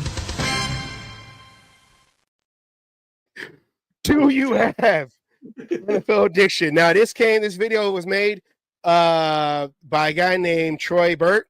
So this is from his page, YouTube at It's Troy Burt. I did not get consent to play it, but go there, check out the video, subscribe. He already has like 3,000 subscribers, so he's doing good for just 3 videos. If we give him credit for it, I think we're okay to use it. Yeah. So if you see this video, thank you. Thank you. We're just sharing your art and creation. All right, Asylum. Let's go into this. We're gonna go step by step. Okay. Actually, let's show what the steps are. Okay, before we get into it. Now, this is according to him. These are the 7 signs of NFL addiction. The first one is these are the steps leading up to the football virgin, the casual fan. Step 3 is the tipping point. Step 4 is the film room junkie. Step 5 is the degenerate. Hopefully, no one has got experience number 5. Number 6 is the old head. And then number 7 is the lifer. Why we are all here, because we say Raider Nation for life. But it could be an addiction to NFL. So we're going to go through all the different steps according to Troy Burt. So here we go. And I'm going to play each part of the video where he explains what it is, and then we're going to go and talk about our own experiences to each stage, and if we have met that stage, and if we're all addicts to NFL and NFL football. All right, Asylum. Here we go. Here's the beginning part of this. Today, I'm breaking down the 7 levels of NFL addiction, which of course is the journey that transforms innocent bystanders who know nothing about football into the kind of people who cry real tears when the 3rd-string running back on their favorite team gets injured in Week 18 of a lost season. Let's just start where it all begins. Level 1, the football virgin. Every NFL addict has an origin story, and for most of us, it starts with emotional terrorism from a family member. If you were like me, you were minding your own business as a child when your dad decided to pass down his generational trauma in the form of fandom to you. My dad literally named me after Troy Aikman and then tried to force me to watch the Cowboys, a team that's been ass for my entire life. Maybe your story's different. Maybe it was your uncle who dragged you to a freezing cold stadium in December. Or maybe it was your mom screaming at the TV during Thanksgiving dinner. Or it could even be that friend who wouldn't shut up about fantasy football until you finally caved and joined one of their leagues. The thing that ties us all together is that you didn't choose the NFL. It chose you. At this stage, you know close to nothing about football, and you're asking questions like, what's a first down? And why is it that guy keeps putting his hands underneath that other guy's butt crack before the play starts? Your friends and family are constantly trying to explain basic rules to you while simultaneously having emotional breakdowns over referee calls that you don't understand. They're screaming about holding while you're still just trying to figure out why it is that these guys are wearing pants that are way too tight. But don't worry about the rules right now because none of it matters. What's really important is that you've been exposed. The virus is in your system. Welcome to NFL fandom. All right, Asylum. How were you introduced to football, the sport of football and NFL football, to where it's now basically became your religion? So we're just talking about football in general. Okay, well, for me, as long as I can remember, since I was little, my dad always watched football. He was a 49ers fan. Every 49er game when it was on. And he also had this tradition. Every Super Bowl, he threw a poker, like, Super Bowl party, right? They play poker, watch the Super Bowl. So Super Bowl was always a big deal in my house because, of all the foods and stuff like that. So Super Bowl became a big deal to me just in that state. But it was always on TV when football season was around. Monday nights. There was no Thursday nights at the time. So it was Monday nights, Sundays and all that. And if you wanted to sit down and watch TV, that's what was on. You were sitting down and watching football. So that was my introduction to it since I was a baby, probably. I remember when the Raiders were in LA, we live up in the Bay Area. When the Raiders were in LA, my dad would have 2 TVs going. One had the cable and one had the rabbit ears. Back then, NFL, the AFC was on, and AFC was on NBC. AFC was on NBC. So if the Raider game wasn't on back then, it was Channel 4. You had to get the TV out and try to find Channel 8, with the rabbit ears, and try to watch the games. Now, my dad didn't really show me or really teach me the games at the time. It was just more like it was on, so you either watched it or you went to go, play Nintendo or whatever. It wasn't really until I started to play high school football. Actually, no. It wasn't until I started going to the games when Al Davis brought the team back over in 1995 back to Oakland from LA. And I remember seeing the press conference. They interrupted my grandma's soap operas because my grandma used to watch us in the summer. And they interrupted the soap operas for Al Davis to sign the lease to go back to the Coliseum. And then right after that, my daddy got season tickets. And then I went to my first Raider game. It was a preseason game. I want to say it was against the Colts at that time in 1995. We were in the end zone, which eventually became where the black hole was in section 105. And then, of course, I grew up with the black hole where it originated 2 blocks behind us. It was all my mom and dad's friends from high school, and then my mom's cousin Rob Rivera, who took over before he passed away. So my life's kind of I was adopted. I want to say adopted. It was like in the prophecy of NFL and Raider religion that I was brought into this football world. It sounds weird. From my, I didn't know we were going that in depth. I would have said more. Damn, make me fucking feel bad now. I grew up in the black hole from the beginning, so it was kind of like there was no choice. Now, what you're saying about how your dad was a Niner fan, this second part kind of fits because you were always a Raider fan. So the second step, yes, kind of goes with your storyline. So here's the next one.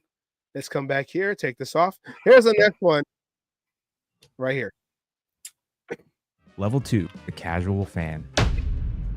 Something shifted. Maybe it was just one incredible play. Maybe you won your first bet. Maybe you just got tired of being the only person at the party who has literally no idea what's going on. The important thing is that now you have a team and you have people to root for. Usually, like I said, it's inherited and passed down like a genetic disease from your father, who got it from his father, and results in an endless cycle of disappointment and false hope. Or maybe you're like me and thought that you could outsmart the system. Like I said earlier, my dad tried to infect me with Cowboy fandom, but I said no. I'm going to choose my own team. And I randomly chose the Minnesota Vikings because nothing says I'm my own person like choosing a team who will also disappoint me for years to come. Either way, at this level, you've given yourself a reason to care. Whether you inherited your dad's team or rebelled against it, you're now emotionally invested in the success of millionaires who don't know you exist. You're slowly but surely starting to understand the rules of football, and you kind of get what's going on now. You're also starting to recognize big names around the league. You might even start to develop your own opinions on quarterbacks, even though those opinions are usually just whatever ESPN told you to think that week. You're no longer wondering what a touchdown is, you're just wondering why is that your team can't score one. And what might be the most important thing is that you're starting to feel real emotions during games, even though those emotions are sometimes just mostly confusion and mild frustration. At this stage, you've also probably added a few football terms to your vocabulary, and you might even use football metaphors in real life, usually incorrectly. Whether you consciously know it or not, you're starting to plan around NFL games. When someone suggests Sunday plans, a small voice whispers in the back of your head, but the game's on Sunday. In the following levels, that voice is about to get a whole lot louder. All right, Asylum. You said your dad was a Niner fan, but you rebelled. And what team did you rebel with? The NFL's rebel of all teams, the Raiders. It's funny, though, because it wasn't much of a rebellion. It's funny because my dad, what was it, probably 5, maybe 10 years ago, turned around and was telling somebody, no, it was before he became a season ticket holder. That's what it was. Was telling one of his friends, "Oh, I became a Raiders fan because he was a Niners fan," and we try to. But the funny thing is that has nothing to do with why I became a Raiders fan. I became a Raiders fan. I chose my team for one. I've always, since I was, as they say out here where I live, knee high to a June bug, like the color black. So we have pictures of me wearing black, wearing Raiders shit long before I had that quote unquote chosen the team kind of a thing. It was black, the Raiders and going. But what solidified the Raiders for me, what caused me to,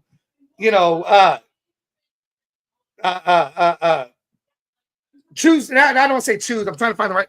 What solidified it for me, what encased my love for the Raiders in concrete was Bo Jackson.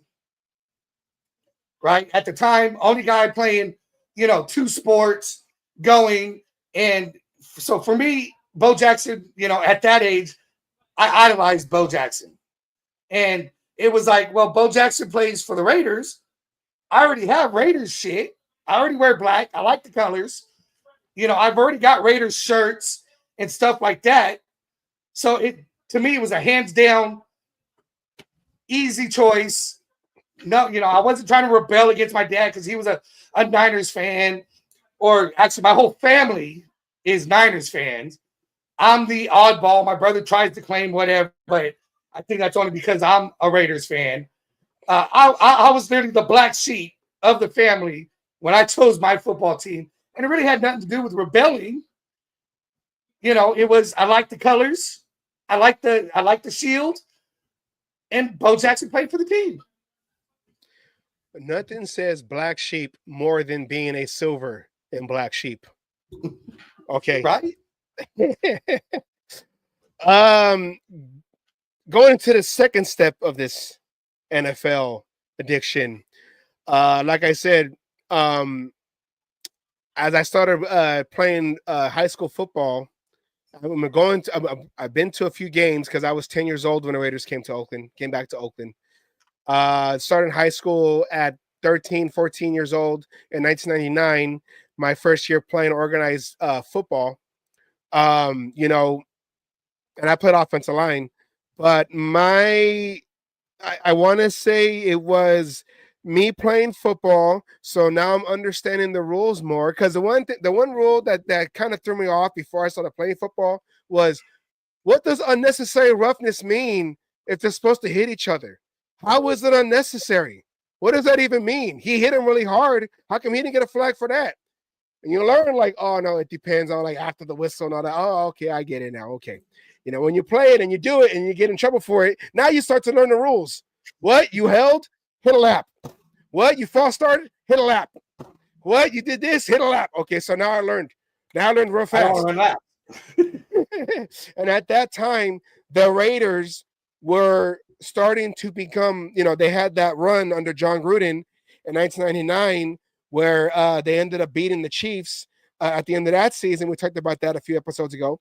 And then 2000, going into my second year, I was playing tackle football.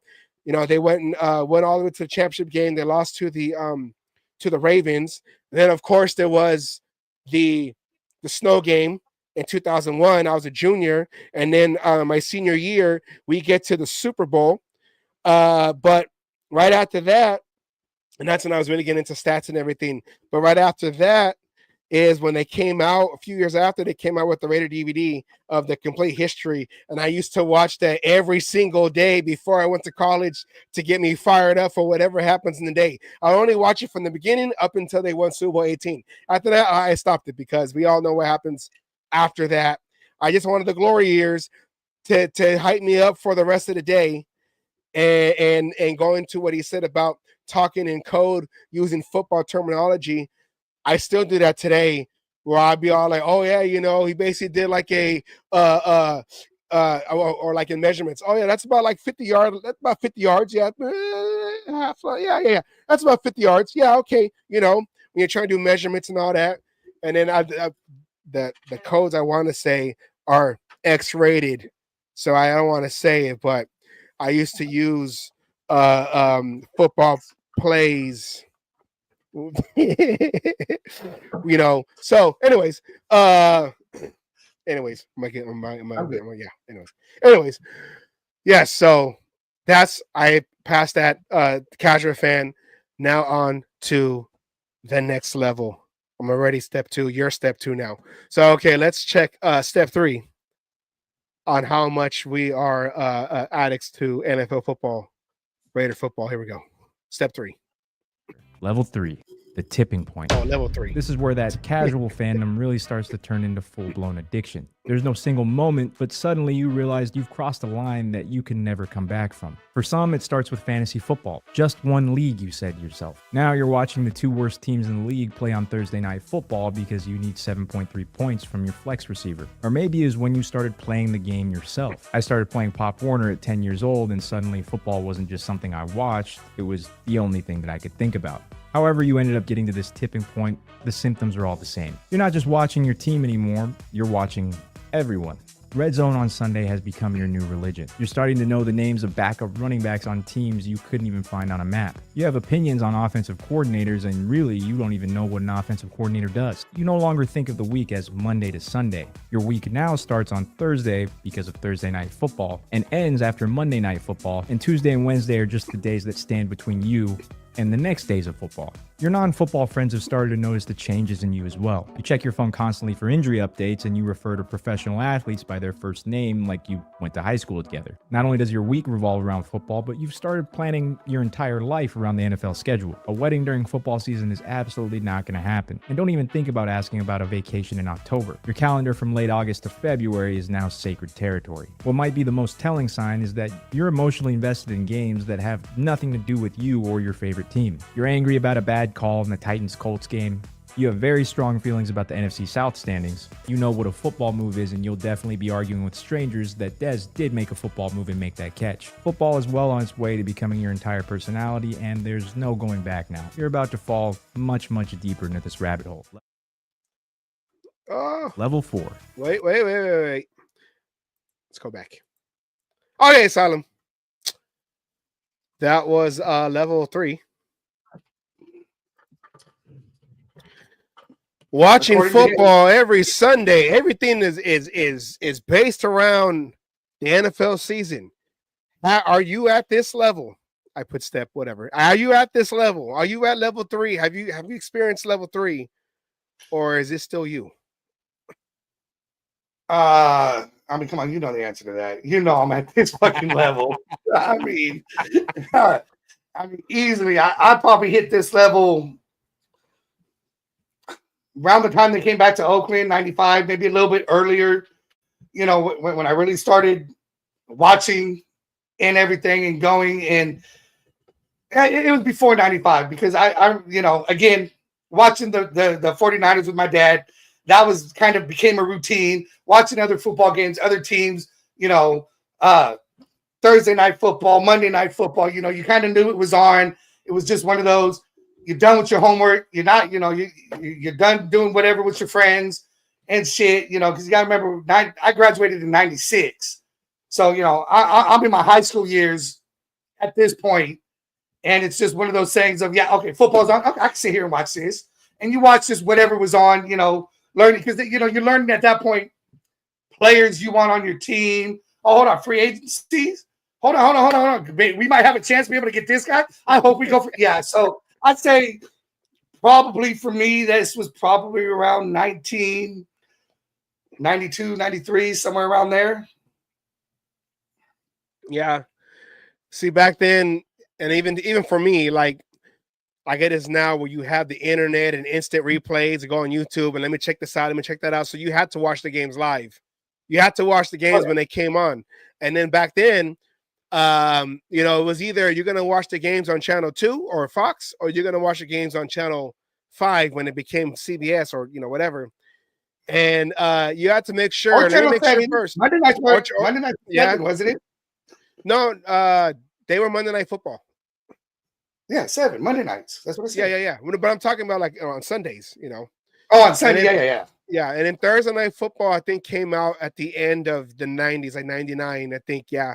That's when Thursday Night Football became a regular thing, because it would be like sparingly, oh, they're going to play a Thursday randomly on this, you know, whatever. But then it became, you know, from the beginning of the season up until, what, two weeks before the season ends? So, something like that, yeah. So the only Thursday Night Football was really, or Thursday football was really just Thanksgiving. And then the late 90s when they started, you know, trying to push that more to get more time. Christmas, the Christmas game, if that happened to fall on a Thursday. Yeah, and for me, it was Thursday night football, high school football because I played in the 2 years I coached, and then Saturday was college football, and then Sunday was NFL football, and then Sunday night was still on the Monday night NFL football. Then you had Monday night football, and yeah, Tuesday and Wednesday was okay, whatever, but it. I always hear the joke where they say, and I remember the older people, the generation before me, where what they were trying to have kids, they wanted to make sure that they did it where when they're born, it's not during the football season because I don't want to have them miss a game because of a birthday. Yeah. But like, we're not going to have football babies, okay? We're going to do it during football season so they can come out in the off season. We want to make sure we do that. So I believe I've hit that point where it's like, and it's happened that game where the Raiders went to Arizona and they had that 20-0 lead a couple years ago where they ended up losing the game in overtime and Renfro had that fumble. I remember my girlfriend, she goes, "Oh, my family's having a thing at my auntie's house." And I'm like, "When?" She goes, "Sunday." What time? 1 o'clock. That's a Raider game. I know. No, you don't know. That's a Raider game. I can't go to that. That's a Raider game. Well, come on, you have to. But see, I'm lucky now because you can stream it on your phone. Okay. Oh, you talk about that. You could ask my wife on this. When I was a season ticket holder, it didn't matter what. I've missed birthdays, Christmases, Thanksgivings. It didn't matter if it was a home game.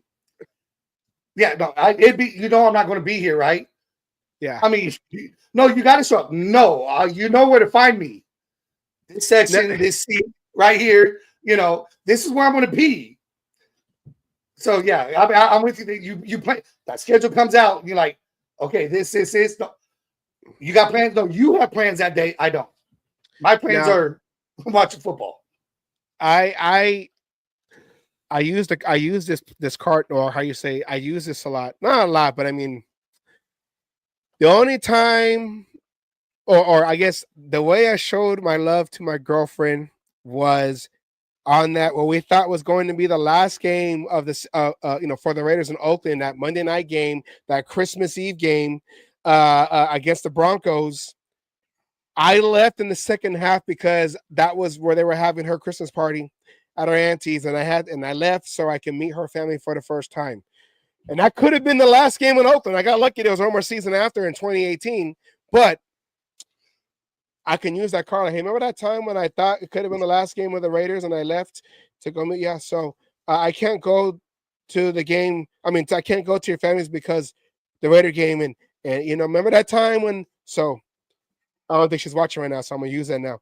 So, yeah, we're beyond the tipping point. See, that game, I have that for that game, too. I had just moved to Kansas. It was our first Christmas here, right? And the wife wanted, the grandkids, the kids. It was first family Christmas that she was having with her kids and all that. And it was like, oh, you could go. I was not about to fuck up, be the one to ruin that Christmas for her.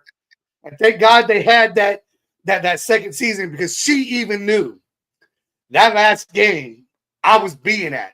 It didn't matter what day it fell on. That day was already planned after they said they were coming back. So yeah, I planned holidays around I planned a holiday. I went to London just because the Raiders were playing there, because the wife wanted to do another trip with her mother because her daughter, her son was graduating from military. And I said, I swear to God, if I got to pay for you to go to this, I'm going to the game in London. She got on that plane and left. So I did the same thing. Turn the family trip into a hold on, we're gonna go see this historical stadium. Oh, we're gonna go to the Coliseum? Not quite. We're going to the one in London. Not the one. Yeah. All right, next one. They've done that. Level 4, the Film Room Junkie. You've realized that you need an edge. You're not like all these other casual football fans that are out there. You need to know more about the game than your peers, and that's how you're going to separate yourself. Your browser history now looks like you're studying for some sort of PhD in advanced football mathematics. PFF grades, DVOA, EPA per play. These are not just random letters anymore. They're your new language. Transcended beyond saying things like, this player is good or this player is bad. Now you're saying things like, actually, his yards after contact per attempt in neutral game scripts suggest regression. And after you say things like that, you're wondering why everyone at the barbecue is slowly backing away from you. What's wrong with them? You're not just watching games anymore, you're analyzing them. You're rewinding plays to see if that guard pulled correctly. You're angry about route concepts that don't make sense for the down and distance. And you now have very strong opinions about defensive schemes that you learned from YouTube videos made by unemployed former equipment managers. You know all the intricacies of match coverage, the vulnerabilities of Tampa 2, and why quarters coverage is getting exposed by modern offenses.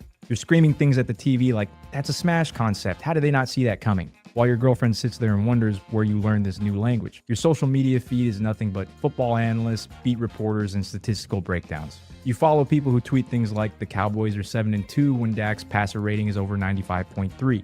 And you genuinely find that interesting. Your friends and family have been getting increasingly concerned because you're bringing up things like regression to the mean at dinner. And maybe their concern is actually right, because it does kind of seem like things are taking an unhealthy turn. But trust me, it's only going to get worse.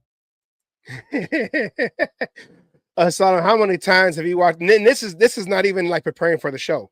How many times have we watched Raider games and it's 3rd and 5 and we're running routes that end 3 yards, like 2 yards before the sticks, or before the first down marker, or and we're like, why are we running a route where we're gonna stop before we even get to the line of scrimmage? You expect us to catch the ball and then turn around? We got receivers that don't even know how to break tackles, and this is the plays we're running. We're cutting it short. Why are we running it on 3rd and 8?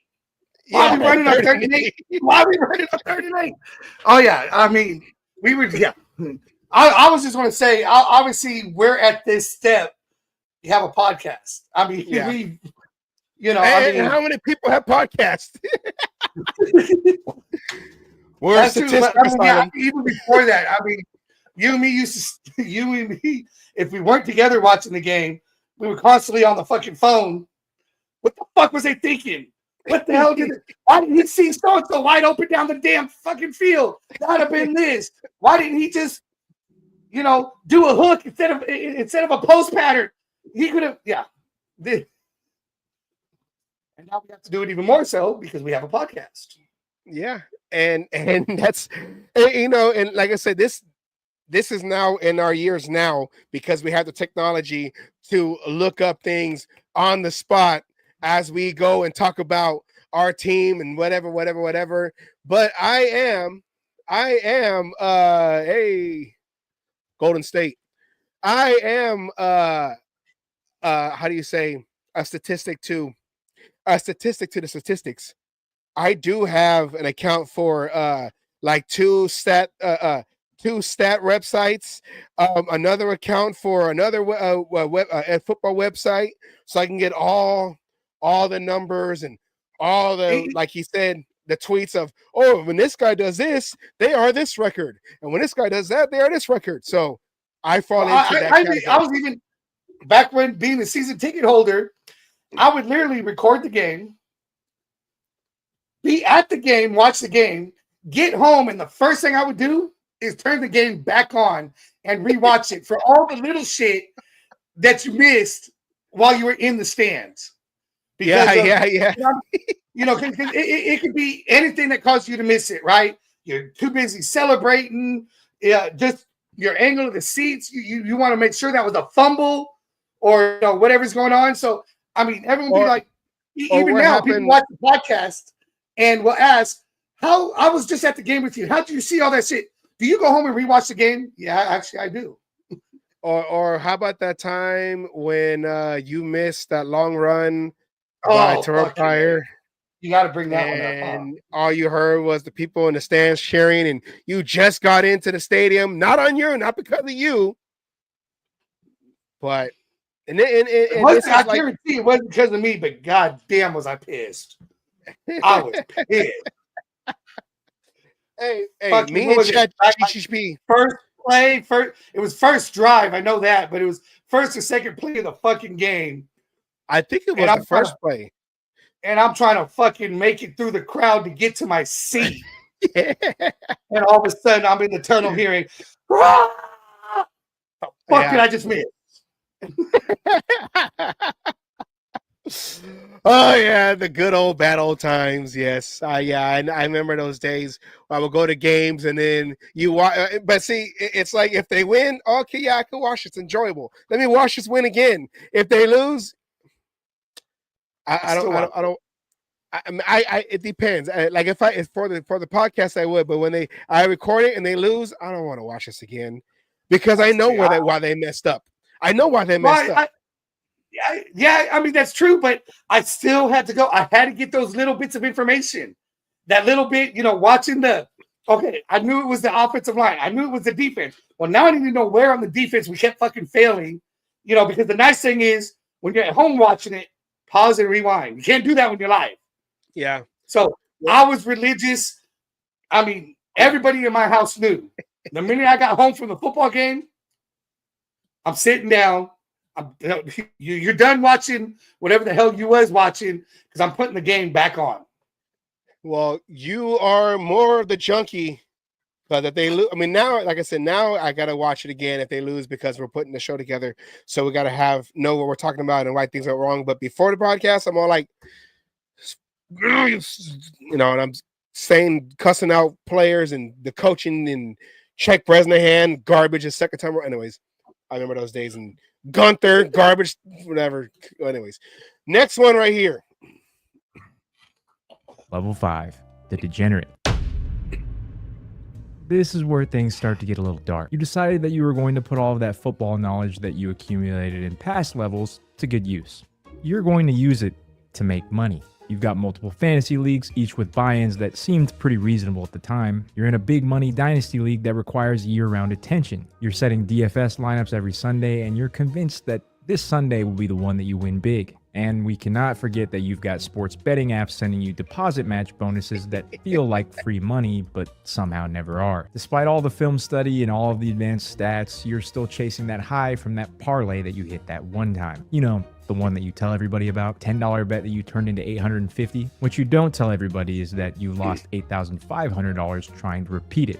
You somehow feel like the degenerate math in your head makes sense. If I just hit this 11-team parlay, I'll finally be back to even. The fact that you even need to get back to even should be the warning sign that you need to stop, but for whatever reason, it's become motivation. Every loss isn't a failure, it's just getting you closer to that next big win. That's exactly how probability works, right? Things have gotten so bad that you've convinced yourself that you're out getting involved in the community. But really what getting involved in the community actually means is that you head to the local middle school games because you think it's going to give you an early scouting head start on the rookie class of 2035, which you also somehow think is going to give you an edge in your big money dynasty league. Rock bottom just keeps getting lower. First, you were just betting with your entertainment budget. Then it was the savings account. Now it's devolved into you wondering if you really need both of your kidneys. If you're watching this video and have never reached this level, I would highly advise that you try to skip past this level of addiction completely.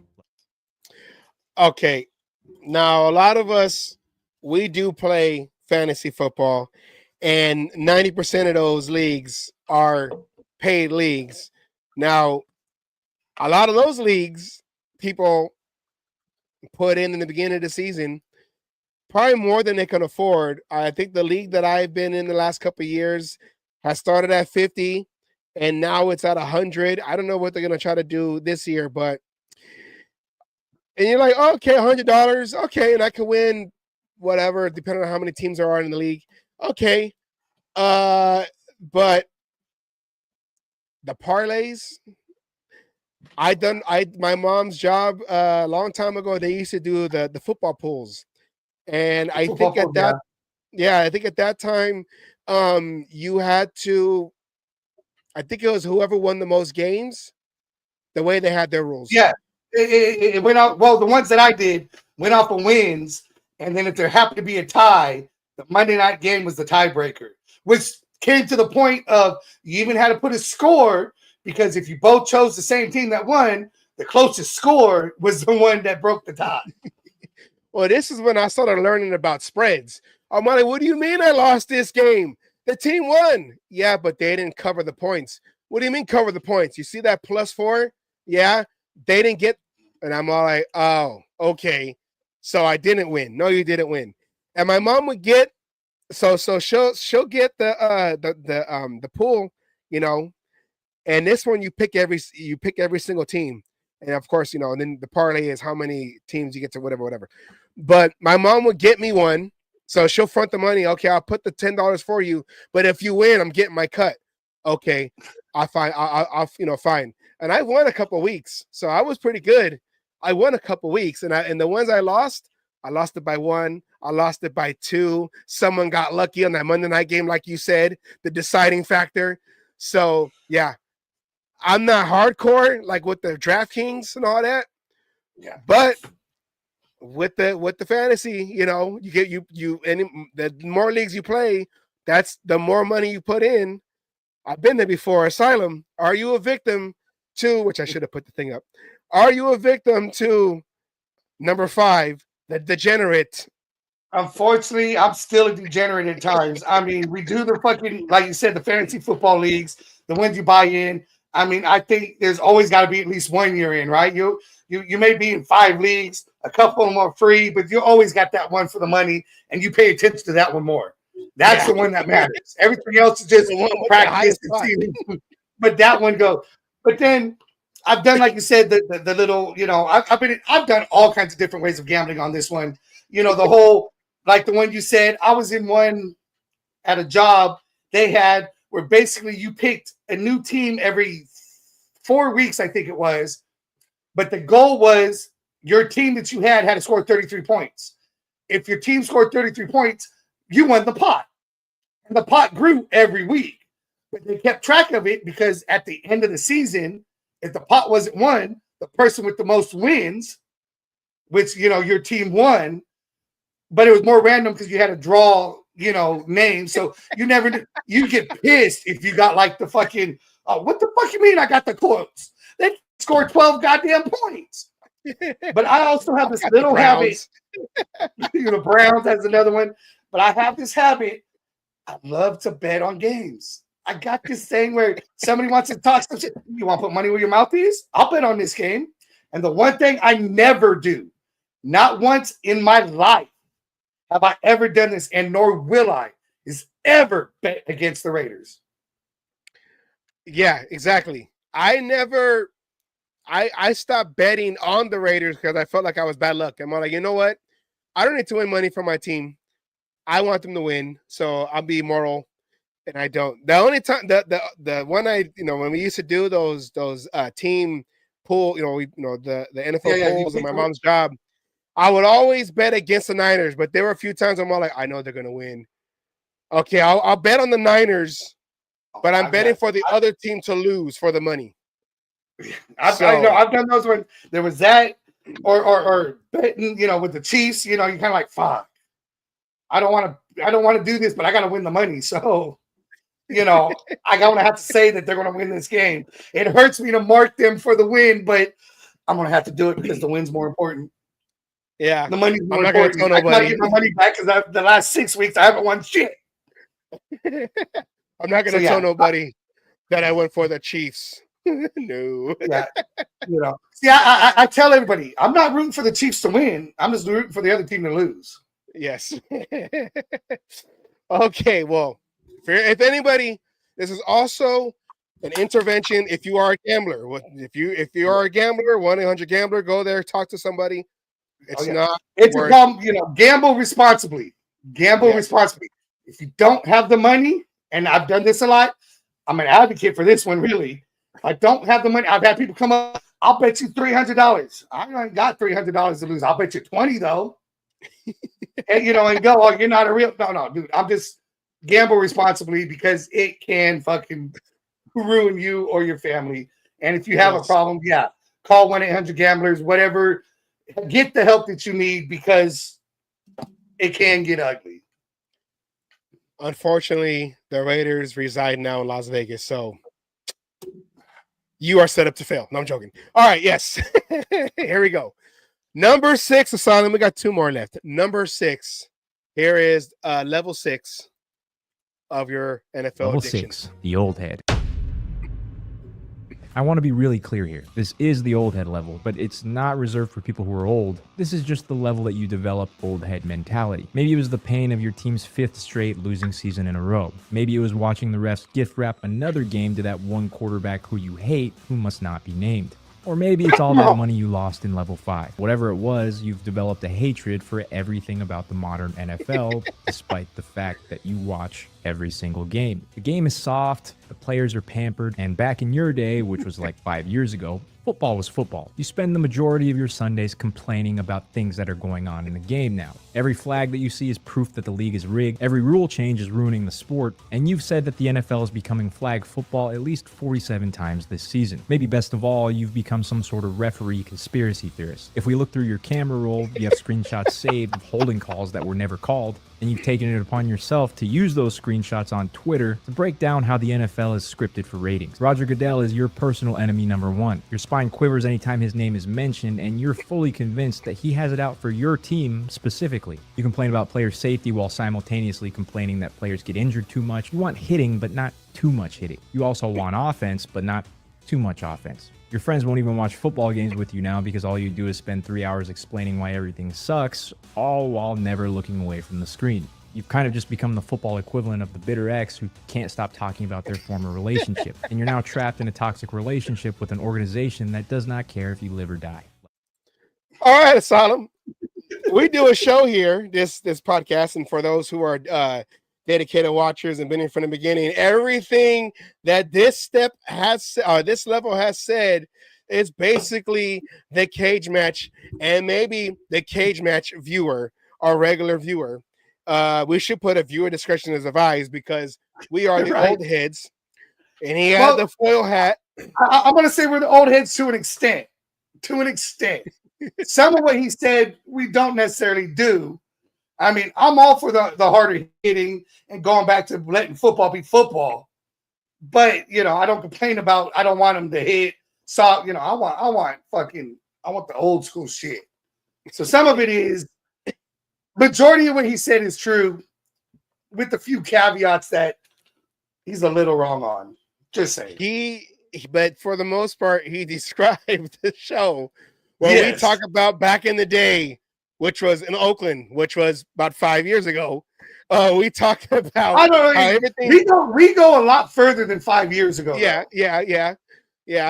But that era ended 5 years ago. So 5 years and beyond. Okay, we're like back in my day when we had John Perella and we had Romanowski and we had Sam Adams and we had this guy and that guy, Darrell Russell and Russell Maryland playing the two noses right there in defensive line, and Trace Armstrong and all these guys, and that was all 2002. Well, not Darrell Russell. He had moved on. I think he went to the Redskins before he retired and then eventually passed away. Rest in peace. But that's basically what we do. And then we got the foil hats because we're like, there's a conspiracy, and Roger Goodell as enemy number one. The Roger Goodell part. Yeah, that one's 100% true. So I believe us and all the people who watch our show, I am sorry to say that we are all in this intervention together. We are all level sixers in this NFL addiction. So we all hate the Chiefs. We all feel the referees give them penalties. Flags that go in favor. That's Mahomes. He just couldn't say it, but we all know he was talking about Mahomes. We know the truth. We all know the truth, and we've seen it this past postseason, and we are all in this level. If you watch this show and you love this show, I'm sorry to say we are all on level 6, the old head, because we feel like this ain't the same football that we grew up on. There's things going on in the background. It's all scripted. You know why they did that. Are we certified? The NFL logo will tell you who. The Super Bowl logo will tell you who's playing in the Super Bowl, and it might even tell you who wins because whoever has the most of their color is going to win. Hey, our colors are in this one coming up. Okay, so. Okay, well, I like that script then. Let's hope it. Okay, let's hope it. All right. This is the last one. And I can guarantee you, everybody is on this level, especially us Raider fans are on this level. So here we go with the last one of the levels of the 7 stages of an addict, of an NFL addict. Here we go, right here.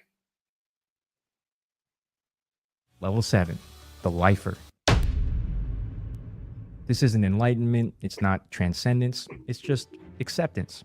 You stop getting angry when your team loses, not because you don't care, you care more than ever, but it's because you finally understand something very important. It was never about winning or losing in the first place, because you were going to watch anyways. The wins don't make you as happy as they used to, the losses don't hurt as much, and you've achieved a different kind of high. The pure, uncut addiction to football itself. You watch every single game with the same dedication, whether your team's 13-1 or 1-13. Draft picks, rebuilding years, blown calls, none of it matters anymore because you finally understand the truth. You're not watching for success or failure. You're watching because Sunday without football literally isn't Sunday. You've also infected other people with your addiction and they just accept it. Your kids know that daddy just doesn't exist on Sundays. Your spouse has either joined you or just accepted their status as a football widow.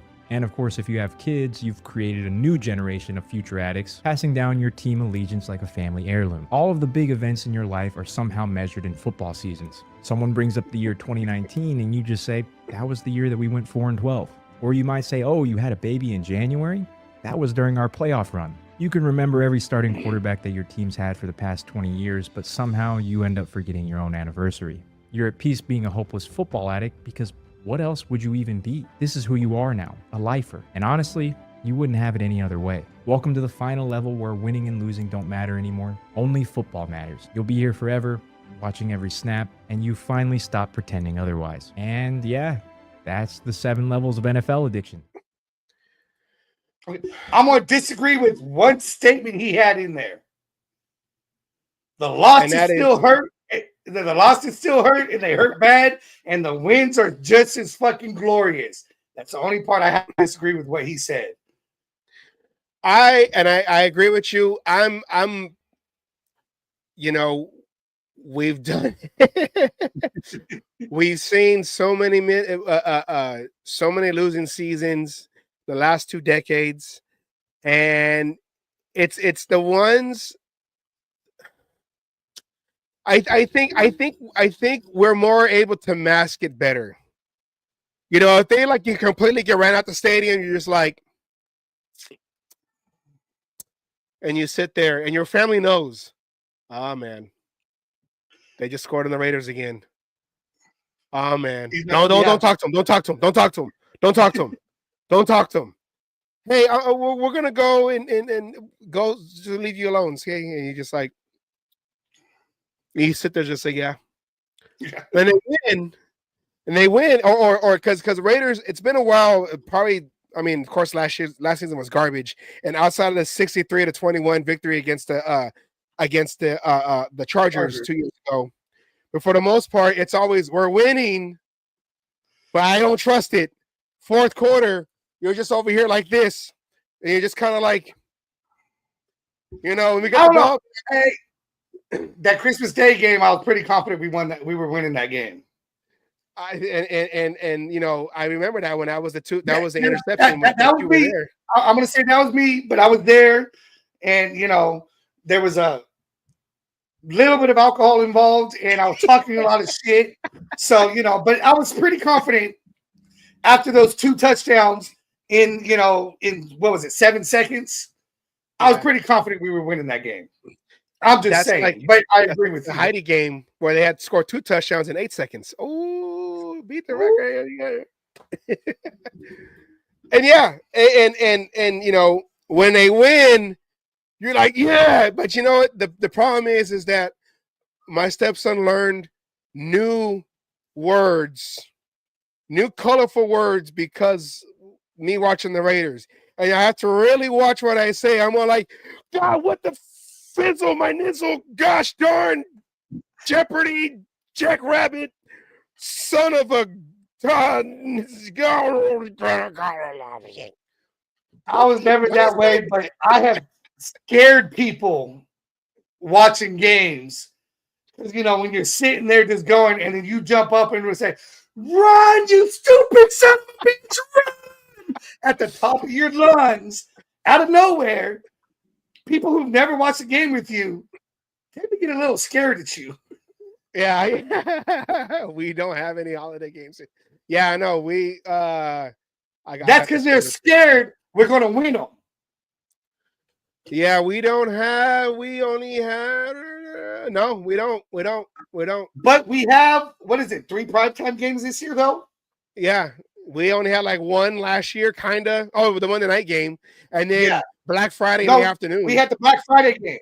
We had the Black Friday game, and then the Monday night game, which every team gets.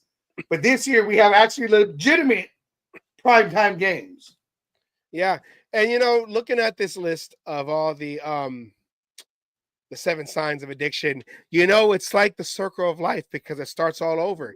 When you instill the Raider mystique to your offspring, when I'm teaching my stepson, your nieces and nephews, yes, or not just your significant other, your nieces and nephews, another younger generation, because my booster club, some youngsters that come and watch the game, so we're instilling the same stuff to them. Yes. Sorry, I was just trying to help. Sorry. Oh yeah. And I have this rule with my stepson because he be just making some random noise, and I'll be all like, "What are you doing? That's unnecessary noise." Now we went to an A's game when they were still in Oakland. That last season, a few months back, they were still in Oakland. And, of course, when I walk in the stadium, I always got to go. I look around. Raiders! Yeah, and then wait to see if someone responds, and you hear, Raiders! We're still here. Yeah, we're still here, And then I get to the seat, and I'm looking around, and, I'm at an A's game, and I went to A's games before I went to Raider games as a kid, doing the Little League thing, going around the stadium and all that, whatever. But my memories at the old Coliseum were Raider games. That's where they all meant the most. Raider games. And I've been to A's playoff games there, but Raider games, they meant the most. So when I'm there, I'm like remembering all the games I went to, in the Raider games. And I'll try to pick seats at an A's game that's behind the south end zone. That's in section 105 in that area. Just be like, that's right, in the black hole, that's where I used to sit. And so my stepson, the last A's game we all went to, and I'm telling him what I used to do, and Raiders, whatever, this and that. He runs back up from our seats. He runs back up to the hallways, and he's like, and I'm over here like this, and then we're at the seats, and so it's us three, him, my girlfriend, and me, and he's over there, like we all did, and you hit the seats. And she's looking at him like, stop doing no. Okay. Over here, unnecessary noise matters. Okay. It's fine. This is where you're supposed to make noise. And you bing, bing, bing, bing on the seat. And I'm like, that's how we used to do it back in the day. When I took him to the new stadium over here, Legion Stadium, and we played against the Steelers, he was confused because everybody wore black jerseys, even though most of them were black and gold because the Steelers took over and they won. So every time the Steelers scored a touchdown, and he sees all these black jerseys cheering, yeah, no, wrong. Now, oh yeah. But after the game, and we lost the game, of course. But after that game, we're walking back out, walking through the hallways from the section to come out the stadium. And there was 15 minutes trying to figure out how to get out because I don't know it like that. Trying to figure out where to get out. He's yelling, Raiders! He's 10 years old. Raiders! All these Steelers fans are looking back. Raiders! Raiders!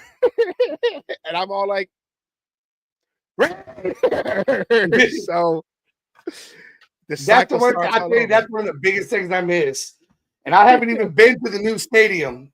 I have yet to go to a game, which I know is sad, especially after being a 17-year season ticket holder. But, I just don't feel it's the same. I've heard it's not the same. You go into that stadium and you yell Raiders, you don't hear it. It was almost like you said, you go to an A's game, you still did it. And there was always a response, and the way it echoed through the Oakland Coliseum, you know, when you did it, it wasn't one or two people doing it. It was everybody doing it. And it was just that I miss that there going to the seats, leaving. It didn't matter win, lose, fight. You leave doing it, and you were always, even during the cattle drive, you could do it, and everybody would respond. It was just what you did. If you don't know what the cattle drive was that long well, it's not long, but if the Raiders lose, it's a long catwalk going back from the Coliseum over the train tracks and the creek to the BART. And also shouts out to my sister who helped get us to that game and was able to help or able to give that memory to my stepson of his first Raider game, and that was in Las Vegas. So shout out to my sister for that. All right, speaking of the Coliseum, I can get some tickets to a Raider game. Just saying. I love you, DCF. Let's do our last quick story real quick. Speaking of the Coliseum, this one right here, it's like reliving the Raiders all over again. The A's broke around. Well, let's start like this game. Remember November 17, 2017. Of course, remember before that was the vote where the Raiders were approved to go to Las Vegas. This was a ceremony they had of them breaking ground in Las Vegas to where us Raider fans in Oakland and ones who enjoy going to Oakland to watch the games knew when those shovels got into the dirt, it was basically them digging our grave for the Oakland Coliseum, and the Raiders being in Oakland. That was solidified that the Raiders are moving to Las Vegas, and any hopes of some kind of miracle of them staying in Oakland, that right there fell into the dirt. Now, this, no pun intended. Yeah. Now this is the same thing. The A's now, they had their breaking ground ceremony earlier this week. They're also in Las Vegas, which is funny because they're the reasons. Well, I'll let Asylum when we finished. I'll let you take that one. But the A's went and had their ceremony where they were celebrating their groundbreaking of their new stadium that's supposed to I don't want to say erect, but that's supposed to erect in 2028 on the same site as it's supposed to open in 2028 as the Tropicana. So they won't be too far from the Raider Stadium. I think they're almost across the street from each other, almost, because they're right by the Raider Stadium is right by Mandalay Bay, and you can see it right there, Mandalay Bay. So they had their ceremony. This is video of all that. And as an Oakland fan, as an A's fan, this solidified that the Coliseum right now, they have soccer games going, but another historic franchise has left Oakland, has left the Coliseum, and will move their storied franchise to Las Vegas. And I love Las Vegas. There's no knock on Las Vegas. It's just that they won't be 16 miles from where I live. Yeah. The legends were there for this too. Now, Asylum, you've been to A's games too, grew up. Oh, yeah. I'm a big A's fan. I was an Oakland fan, I mean. How was this? It's kind of like their ownership just really screwed us over in many ways, and I'm gonna let you. But you got to remember that's a different ownership than it is today. That 10 years ago, where the A's basically fucked the Raiders and solidified kind of the Raiders' move. It's kind of bittersweet. I mean, I grew up an A's fan. You guys got to remember, I was born in Las Vegas. Las Vegas is my home. So when everybody ever asks me, how do I feel about the Raiders moving to Las Vegas? It was bittersweet for me because it was my hometown and my home team coming together. And I always said it was better than LA. If they had to move, I can't complain to moving to Las Vegas. Yeah. Because to me, it's just, 48 years now of everything coming together, and my fucking football team I love, and my hometown, which is amazing that I haven't gone to a game, but coming together and being great. I was mad at the A's for how they treated the Raiders and everything they did. They were selfish in everything they did. But it's kind of funny that except for the Warriors, all the Oakland teams ended up going to Vegas. Yeah. Vegas went to having their only professional, which was only 2-3 years before the Raiders came. Their only professional team was hockey. Yeah. And that was a big deal. Then all of a sudden, you have the women's basketball. Now you have professional football. Now you have professional baseball. Vegas is, and I expect a good. They're trying to get a basketball team, an NBA team. So yeah, and I think they'll get it. I mean, they've obviously had success when it has come to luring professional teams and have the money to be able to put in everything. But it's just it's kind of it's just bittersweet. We always call the Oakland Coliseum Mecca. It's where the Raiders got their start. Granted, for the first few years, they played, in Kezar Stadium. They played in a bunch of different places, but Oakland was always Mecca. Frank Yo Field. Yeah. It was Mecca when it came to football. But the A's have you said a storied history. The Oakland A's won 3 straight World Series in Oakland. Mm-hmm. Not a lot of teams have done that. So, you have storied franchises that came to Oakland and were blue-collar teams. I mean, the ownership that we were talking about was a blue-collar ownership. They didn't have a lot of money to spend. The Raiders was one of the few teams that, when you look at them, was a blue-collar team. They embodied their city. They were a blue-collar team. And now it just seems like everything's going corporate. And, I'm happy for the A's, but at the same time, it just sucks. Don't know what they're going to do there. I've heard a bunch of different things of what they're going to do with that space in Oakland, but that there has been, part of my life for fucking 30 plus years. And it's kind of sad to see what happened. Yeah. For some people like you who had a chance to go to, one last game for the A's, just to be in the Coliseum, I never got that chance. You always think that, I'll always get that one more chance to go and everything. And my last memory in that stadium was that Jag loss that the Raiders had. That should have been a win. We got screwed. Conspiracy theory, call it what you want. We got screwed. And to be honest, I even love the simple fact we were the last stadium to have a football and baseball team playing in the same stadium. I miss that infield, during the football game. I miss that balancing act of, baseball season starting. Can the Raiders fuck up the A's plans and the MLB's plans for home games and have to change shit around?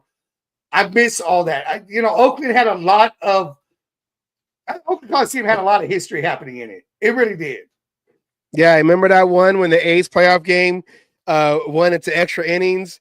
And so that Monday night game had to get pushed more because they had to flip the whole field back to football real quick. Yep. Yep. Oh, yeah, memory. And again, like you said, the history. I watched my daughter cheer with the Raiderettes on that field. I was on the field when it happened, but I watched my daughter cheer with the Raiderettes on the fucking field before the game. I mean, a big deal. There's just so many memories there. Again, 30 plus years of, I blew out my knee getting a foul ball in an A's game, and I still have it. It was during batting practice, but I got the autograph of the only one-handed pitcher to ever play a game. Granted, I remember him. Jim Abbott. Granted, he was playing for the Yankees at the time, and that sucked. But I was literally one of the last people to get that autograph because they were trying to get us all off. And it was one of those, everyone's got to go as he's grabbing my ball. So, and that was when I was a teenager. We remember, you and me can remember the bleachers during the A's games.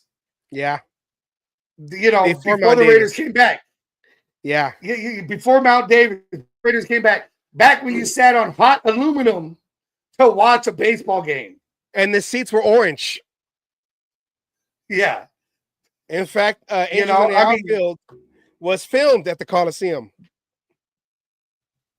Oh, I didn't know that. Yes. I didn't know that. Okay. So you want to see the old Coliseum? Yeah, there's one picture I want to get, which is an aerial view of the Oakland Coliseum during football season. So it's the Raiders end zones, everything going, but it still had the dirt infield because it was at that time. I don't have that picture.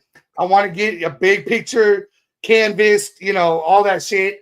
I'm still looking for that one because to me, there's so many memories.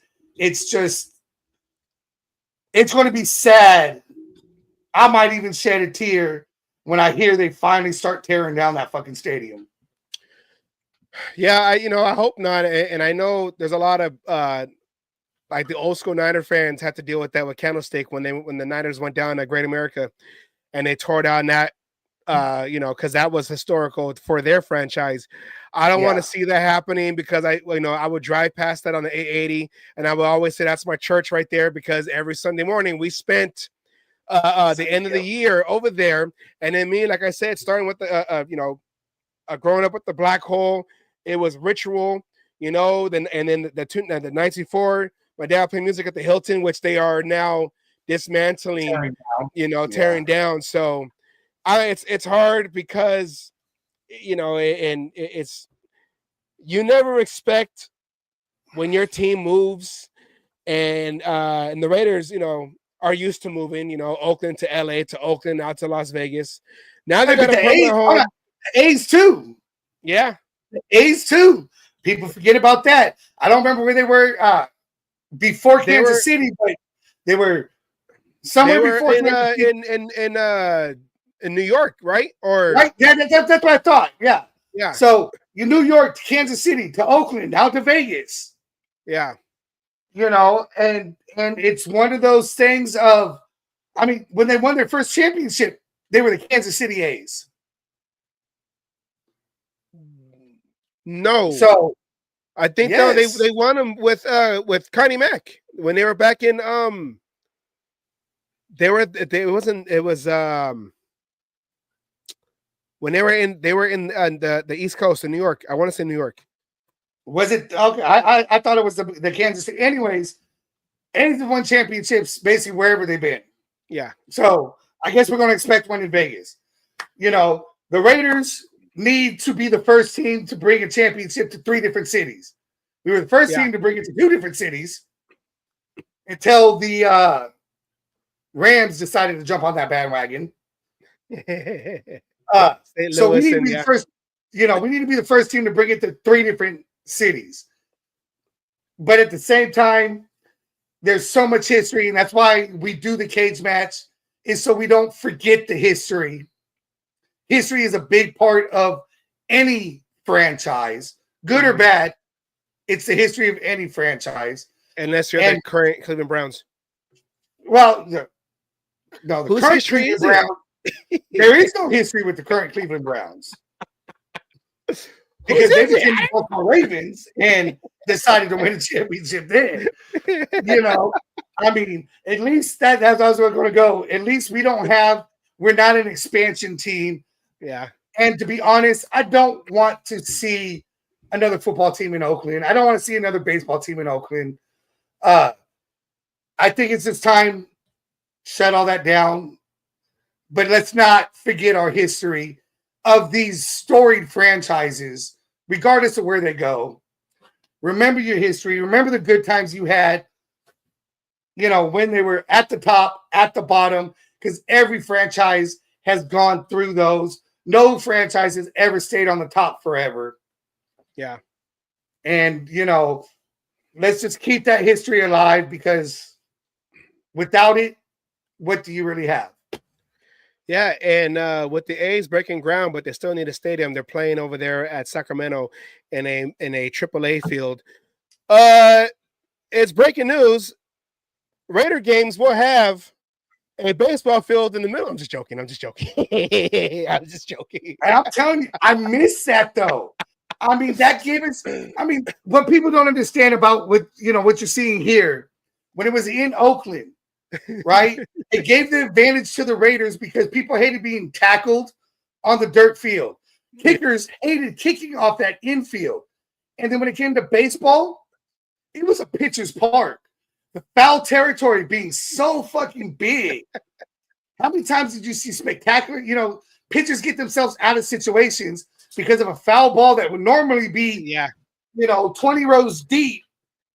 But, Josh Donaldson was able to fucking snag it from third base because of all that foul territory.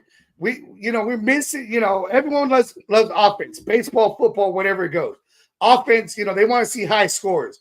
What happened to the good old-fashioned pitching duels, defensive games, shit like that happening, having that little bit of an advantage over everybody else.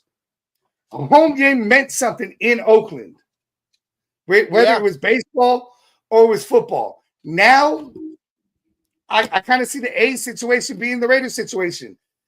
Unless they start winning right away, you're going to see a whole lot of visiting fans in the stadium because it's a destination spot.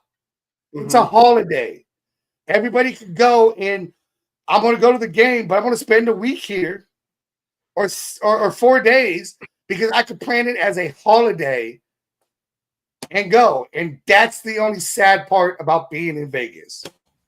No one was all like, I'm going to plan a whole holiday in Oakland. Why? But yeah, that's our football addiction all came and all a lot because of that Coliseum right there. That was our church. That was our temple. That was where we would always pray. Come on, make that field goal. That will always be Mecca.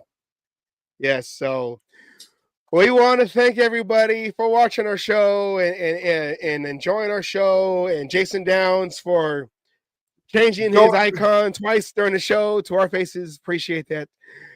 3 different ways. He had 3 different ones on this show. I know. 3 different ones on this show. So I wish mine was just a little better than the picture you decided to use. Just I know. Right now, what to do in Oakland is drive really fast because it's bad. Anyways, we want to thank everybody. Next week, I think next week we're going to. I know I talked about. I talked to you about this, but I don't want to give it away. So we're going to just talk about. I guess we're going to talk about history. Talk about history until there's some Raider news to happen. So unless there's some breaking Raider news or whatever, we'll talk more about the history of the Raiders and try to fill another show up with something because there's nothing going on. But Asylum, any last words? No, I mean, thank you everybody for watching. RIP to Oakland now, because it's kind of it was official when they went to Sacramento, but that groundbreaking it's official. RIP to the Oakland Coliseum.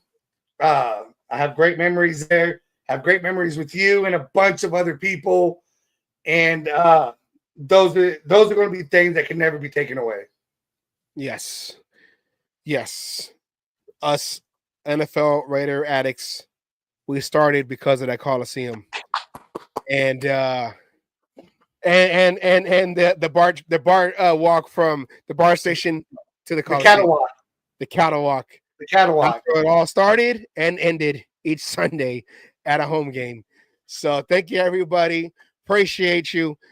We end every show like we always do with a word from Coach Wallace, my coach from high school, aka Raider Milt, for those who knew him in the Coliseum, in the parking lots and the tailgates. We always keep his memory alive. So rest in peace, Raider Milt. With that said, we'll see you next week for another show, another cage match show. Take care. I'll be there. And you'll be there, keeping the streak alive. All right, everybody, take care. Have a good night. Until there's Raider news, we'll just keep putting some shows, whatever. All right. We'll keep being entertaining until we have something to talk about. All righty. Take care. Have a good night. And see you next time. Peace out.